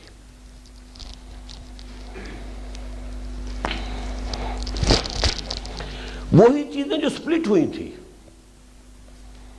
انہی میں اب تالیف شروع ہوئی۔ حیوانات و نباتات کی تخلیق اور ارتقاء کا عمل۔ تنزل تو یہاں تک ختم ہو گیا۔ اب یہاں پہ ذرا شعر میں نے کہا تھا نوٹ کراؤں گا، بے دل کا بڑا بہت گہرا شعر ہے۔ ہر دو عالم خاک شد تا بست نقش آدمی، اے بہار نیستی از قدر خود ہوشیار باش۔ دو عالم، عالم امر اور عالم خلق، جب خاک ہو گیا، کثافت کی وہ انتہا، نزول کی تنزل کی وہ انتہا کہ جب اس کرے کے اوپر کرسٹ آ گیا، جیسے کہ انگارے کے اوپر راکھ آ جاتی ہے، ہر دو عالم خاک شد، اب یہاں سے انسان کی تخلیق کا نقش بننا شروع ہوا۔ ہر دو عالم خاک شد، انسان کی تخلیق کے لیے اللہ نے کتنا لمبا سفر طے کیا ہے، کرایا ہے، جو بھی ہے اللہ نے نہیں کیا، معاذ اللہ، تنزلات اس کے کلمہ کن کے ہیں۔ سارے شرک اور سارے پینتھیزم سے آپ کو یہاں پر نجات مل گئی، صرف اس فرق کرنے سے یہ تنزلات ذات باری کے نہیں، یہ تنزلات اس کے امر کن کے۔ اس امر کن کے ساتھ ہی امر، نور، یہ سارے الفاظ جو ہم نے چاروں پڑھے ہیں، روح یہ جمع ہے، روح انسانی، روح ملک، یہ جو روح الامین، اور وہی بھی روح، امر کا لفظ، نور کا لفظ، نور وہی، روح انسانی بھی نور، فرشتہ بھی نورانی مخلوق، اور وہی بھی نور۔ تو اب یہ تکوین کا جو مرحلہ ہے عالم امر کا، اس کو تو چار الفاظ کے حوالے سے قرآن میں بحث ملے گی آپ کو، کن فیکون، امر، روح اور نور۔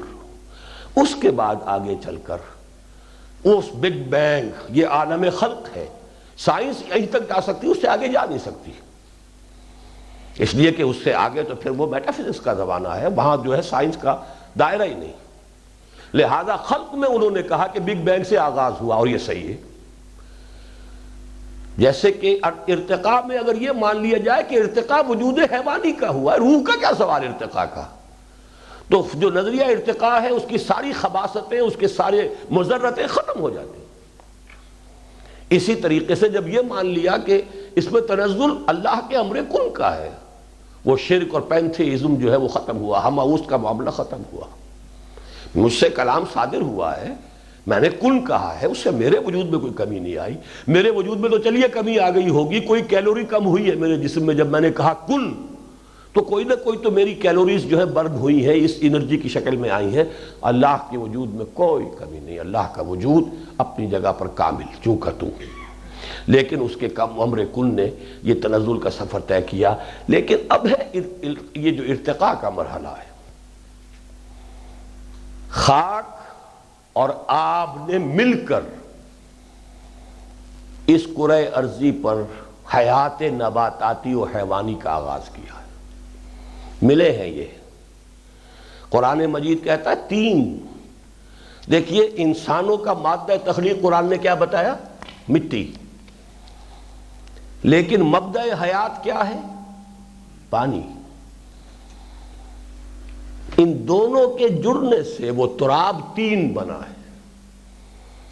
لقد خلقنا الانسان من سلالۃ من طین، کہیں تراب بھی آیا ہے لیکن تین کا لفظ زیادہ آیا ہے، گارا، پھر اس میں فرمنٹیشن ہوئی ہے تو وہ تین لازم بنا ہے، پھر وہ اس میں اس درجے جو ہے وہ فرمنٹیشن ہو گئی کہ سڑان اٹھنے لگی ہے، مسنون سنا ہوا گارا، پھر وہ سوکھا ہے، صلصال من حمأ مسنون، سوکھ کر کھنکنے لگا ہے، جیسے آپ دیکھتے ہیں دلدلی علاقے کے اندر اوپر جو پپڑی ہوتی ہے اس پر چلے تو وہ کڑکڑ کر جیسے پاپڑ بولتا ہے ایسے کھنکتا ہے، کھنکنے لگا ہے۔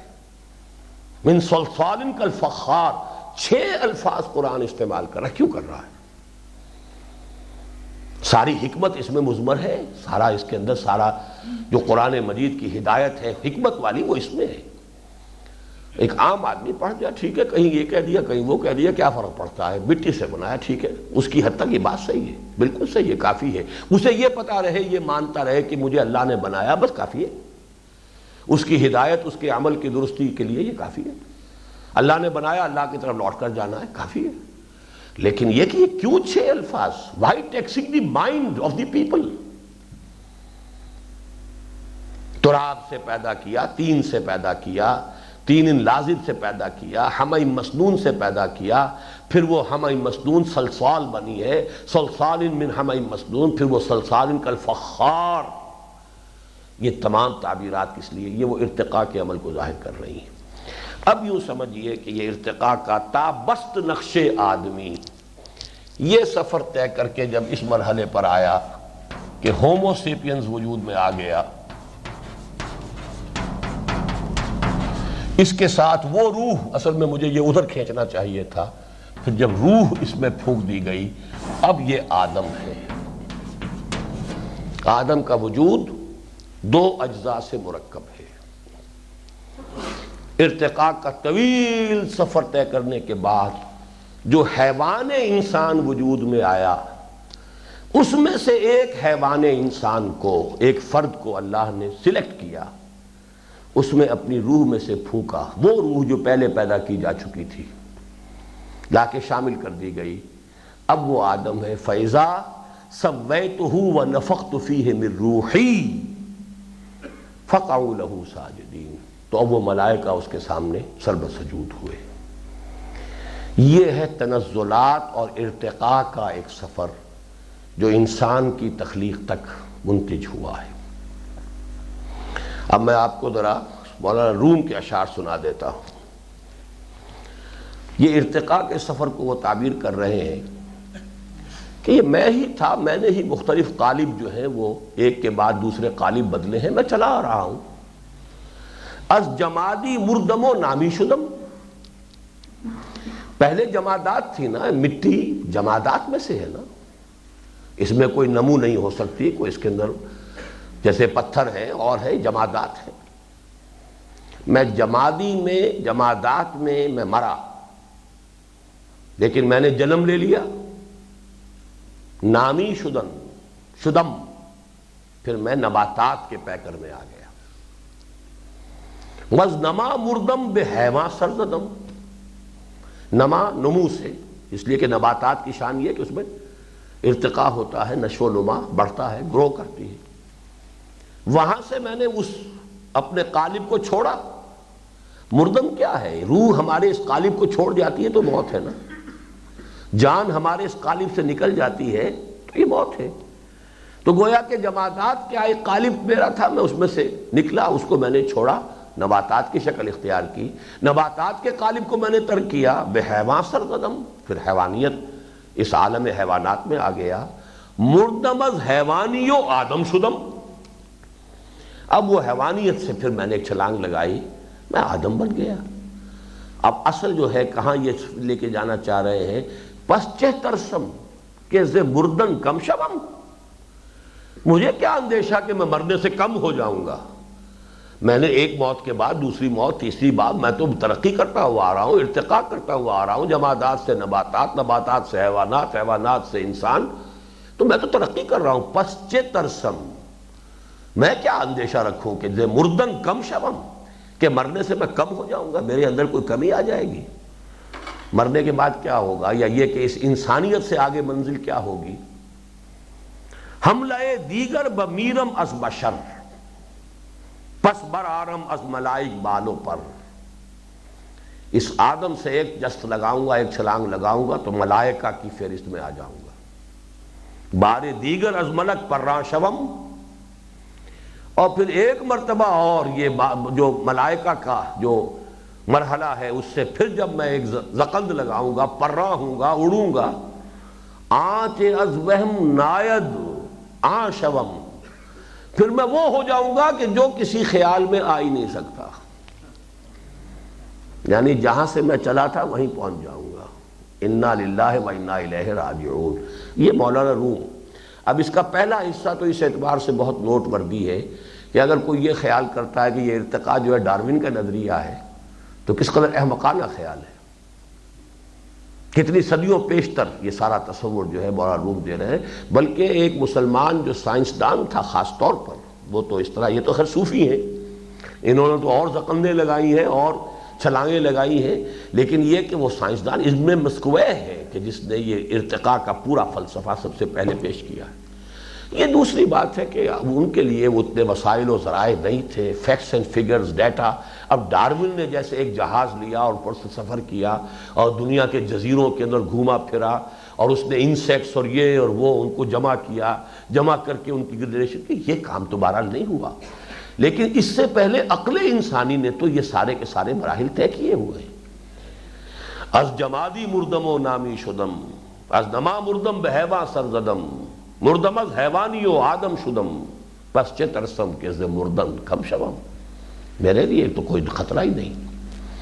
بہرحال تخلیق کے یہ مراحل ذہن میں رکھیں تو سارا مسئلہ کھل کر سامنے آ جاتا ہے۔ تنزلات صحیح، اور سائنس نے ان تنزلات کے اب یہ 3 مرحلے طے کر دیے۔ ایک مرحلہ وہ ہے جو ان کے سمجھ میں آنے والا نہیں ہے، اسی لیے میں نے تفصیل سے بحث کی ہے یہ کلمہ کن، تکوین، ایجاد، ابداع، اس مرحلے پر یہ امر اور روح اور نور، یہ ہمارے فزیکل سائنسز کی جو رسائی ہے اس کے دائرے سے، اس کے حد سے باہر کی چیزیں ہیں۔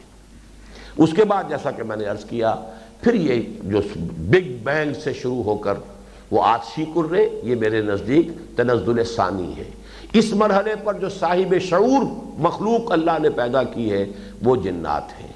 اس سے نیچے اتریے، اب خاک ٹھنڈی ہو گئی، خاک و باد و آب، اب اس دور کی مخلوق یہاں سے ارتقاء کا عمل شروع ہوا۔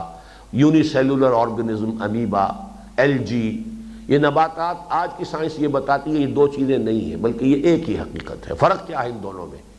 ایک وہ ہے کہ جس کی جڑ زمین میں ٹکی ہوئی ہے، اور ایک موبائل ہے، اور کوئی فرق نہیں۔ حیوانات میں، نباتات میں کوئی فرق نہیں، پورا کا پورا بایولوجیکل لاز ایک ہی ہیں جو گورن کرتے ہیں دونوں کو۔ بہت سے ایسے پلانٹس ہیں جن میں نر اور مادہ کی تقسیم بھی موجود ہے، اور بہت سے حیوانات لوور سطح پر وہ ہیں کہ جن میں نر اور مادہ کی کوئی تقسیم نہیں ہے۔ تو اس حوالے سے بلکہ وہ تو 2 حصوں میں تقسیم ہو جاتا ہے، یہی ریپروڈکشن ہے، 1 کے 2، 2 کے 4، 4 کے 8، 8 کے 16، وہ اس طریقے سے بائی ڈویژن جو ہے ان کی ریپروڈکشن ہو رہی ہے۔ لیکن یہ کہ رفتہ رفتہ پھر سیکس جو ہے اس میں اپیئر ہوا۔ پہلے جو ہے وہ ایسے بھی ہیں کہ جو ہرمیفروڈائٹ، جس میں کہ ایک ہی اینیمل میں دونوں سیکس موجود ہیں، میل بھی اور فیمیل بھی، جو راؤنڈ ورم جو ہے ہرمیفروڈائٹ ہے۔ اس کے بعد علیحدہ ہوئے، اور یہی تعبیر کی ہے ڈاکٹر رفیع الدین صاحب نے، یہ جو آیت قرآنی ہے کہ خلقکم من نفس واحدۃ وخلق منہا زوجہا، اور مولانا اصلاحی کو بھی جب میں نے وہ کتاب پڑھنے کو دی تھی قرآن اور علم جدید، تو انہوں نے مانا، اور اپنی تفسیر میں انہوں نے ایک فٹ نوٹ میں یہ تسلیم کر رکھا ہے کہ اس آیت کی صحیح ترین تعبیر جس پر دل ٹھکا ہے وہ ہے جو ڈاکٹر رفیع الدین نے پیش کی، کہ سفر ارتقاء کے دوران شروع میں سیکس نہیں تھا، پھر اسی کے اندر سے سیکس برآمد ہوا، زوجہا، اس سے زوج، یہ نہیں کہ آدم سے اس کا جوڑا ہوا بنایا ہے، یہ نہیں ہے، بلکہ یہ کہ من نفس واحدۃ، قرآن میں کہیں نہیں ہے کہ آدم سے بنایا، جہاں بھی کہیں آتا ہے نفس سے بنایا اس کا جوڑا۔ تو نفس سے جو ایک تھی جان، جس نے تمہیں بنایا ایک جان سے، اور اسی جان سے اس کا جوڑا بنایا، اس کی تعبیر وہ ہے صحیح کہ جو ڈاکٹر رفیع الدین صاحب نے کی جدید سائنس کی روشنی میں۔ یہ سارے مسائل، لیکن اسی سے یہ مسئلہ طے ہوتا ہے جو مولانا اصلاحی صاحب کو معلوم نہیں ہے کہ جنات کو وحی نہیں آ سکتی، جنات کے ہاں نبوت نہیں ہے، اس لیے کہ اگرچہ عالم خلق میں وہ ہم سے بالاتر لیول پر ہیں، اور ہم عالم خلق میں اس سے نیچے ہیں۔ یہی بات ابلیس نے کہی تھی کہ یہ مجھ سے، میں اس سے افضل ہوں، انا خیر منہ، بات صحیح تھی۔ اگر انسان کا صرف عالم خلق والا حصہ آپ کے سامنے ہوگا تو جنات سے انفیریئر ہے، نیچے ہے، تنزل ہے، لیکن انسان صرف عالم خلق کی شے نہیں ہے، اس میں وہ عالم امر کی شے جو ہے وہ روح بھی شامل ہے۔ یہ ہے کہ جو اس کے مسجود ملائک ہونے کی بنیاد ہے۔ اگر یہ نہیں ہے وہی ہو ہی نہیں سکتی، وہی صرف انسان کو ہو سکی اس لیے کہ اس میں روح ہے، اس لیے کہ وہی، فرشتہ اور روح انسانی، یہ تینوں عالم امر کی شے ہیں، تینوں کے لیے نور کا لفظ آیا، تینوں کے لیے امر کا لفظ آیا۔ یہ ساری بحث، نہ معلوم کتنے مسائل ہیں جو اس سے حل ہوتے ہیں، اور یہ مسئلے سامنے نہیں ہیں تو کیسی بڑی بڑی ٹھوکریں کھاتا انسان۔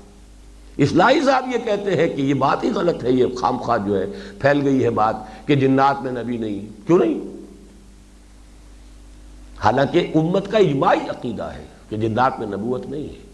اچھا، قرآن سے میں کہتا ہوں کہ اتنی آنکھ بند ہو جاتی ہے کبھی، قرآن مجید میں کیوں تذکرہ ہو رہا ہے جنات نے؟ کہا کتاب ایک ایسی ہے جو موسیٰ کے بعد نازل ہوئی ہے، وہ پہلے بھی واقف تھے تو تورات سے واقف تھے، اور اب بھی واقف ہوئے ہیں تو ایک کتاب نازل ہوئی ہے، انا سمعنا قرآنا عجبا یہدی الی الرشد فآمنا بہ۔ کسی اور کتاب کا، کسی نبی کا کوئی تذکرہ تو کرتے نا، لیکن یہ کہ بہرحال وہ ایک بات، لیکن ٹھوکر کیوں کھائی ہے؟ اس لیے میں اسے منطقی طور پر جانتا ہوں، یقین کے ساتھ جانتا ہوں۔ جب میرے سامنے یہ تخلیق کے مراحل ہیں، جنات کو وہی ہو ہی نہیں سکتی، وہ ریسیپینٹ ہی نہیں ان کے پاس۔ بھائی چاہے آپ جو ہے وہ وائرلیس ہو، لیکن وائرلیس کو ریسیو کرنے والا سیٹ تو ہونا چاہیے، درمیان میں تار ہو یا نہ ہو، سیٹ تو چاہیے آپ کو۔ وہ سیٹ ہی نہیں ہو کہ وہ تو وہی روح اگر ہوگی تو وہی کو ریسیو کیا جا سکتا، روح ہے ہی نہیں۔ یہ ڈول جو شخصیت ہے انسان کی کہ وہ عالم خلق، اور اسی کی میں سمجھتا ہوں کہ تعبیر ہے جو قرآن کہتا ہے کہ اللہ کہتا ہے میں نے اسے اپنے دونوں ہاتھوں سے بنایا۔ دونوں ہاتھ اللہ کے، یہ دو خلق، دو عالم ہیں، عالم خلق، عالم امر۔ ایک ہی وجود ہے کہ جس میں یہ دونوں عالم جمع ہیں۔ یا تو دونوں عالموں کا مبدا ایک ہے اللہ کی ذات، اللہ کی ذات سے لفظ کن برآمد ہوا، لفظ کن ہی کی سارا یہ کھیل ہے۔ تو امر اور خلق اللہ کی ذات میں جمع ہے، الا لہ الخلق والامر، یا صرف انسان ہے جس کا ایک حصہ جو ہے اس کے وجود کا وہ عالم خلق سے متعلق ہے، اور وہ ہے اس کا یہ حیوانی وجود جو کہ ارتقاء کے مراحل سے گزر کر یہاں آیا ہے، اور دوسرا حصہ وہ جو عالم امر سے متعلق ہے۔ دونوں جو ہے اس میں جمع ہو گئے، جو آج ہم نے پڑھا اتصال بے تکیف بے قیاس، کیسے یہ دونوں جو وجود ہے اس طرح آپس میں پیوست ہیں۔ یہ ساری میٹا فزکس جو ہے قرآن مجید کی، وہ ان حقائق کو سامنے رکھیے تو ایسے ایسے عقدے حل ہوتے چلے جاتے ہیں، تمام چیزیں جو روشن نظر آتی ہیں۔ ایک صاحب نے ایک دفعہ ایک مثال دی تھی، ایک خاص کتاب، ایک تفسیر پڑھ کر انہوں نے کہا کہ مجھے ایسے محسوس ہوا جیسے کہ زندگی میں ایک مرتبہ پہلے یہ تجربہ ہوا تھا کہ ان کی بینائی خراب ہو گئی تھی، انہیں احساس نہیں تھا کہ مجھے اینک کی ضرورت ہے۔ اچانک جب پھر اینک صحیح نمبر کی لگی تو انہیں محسوس جیسے ایک دم چاندنا ہو گیا، مجھے ایک دم روشنی نظر آئی۔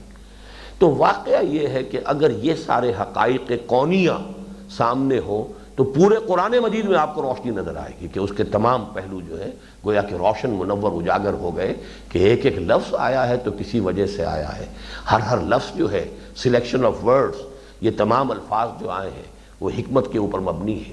یہ ساری بات تھی کہ جو آج کی اس بحث کو تو ہم یہاں ختم کر رہے ہیں، اب کل کے بارے میں پھر صبح ہی جو ہے طے کریں گے کہ کیا کرنا ہے۔ اللہم رب زدنا علما، آمین یا رب العالمین۔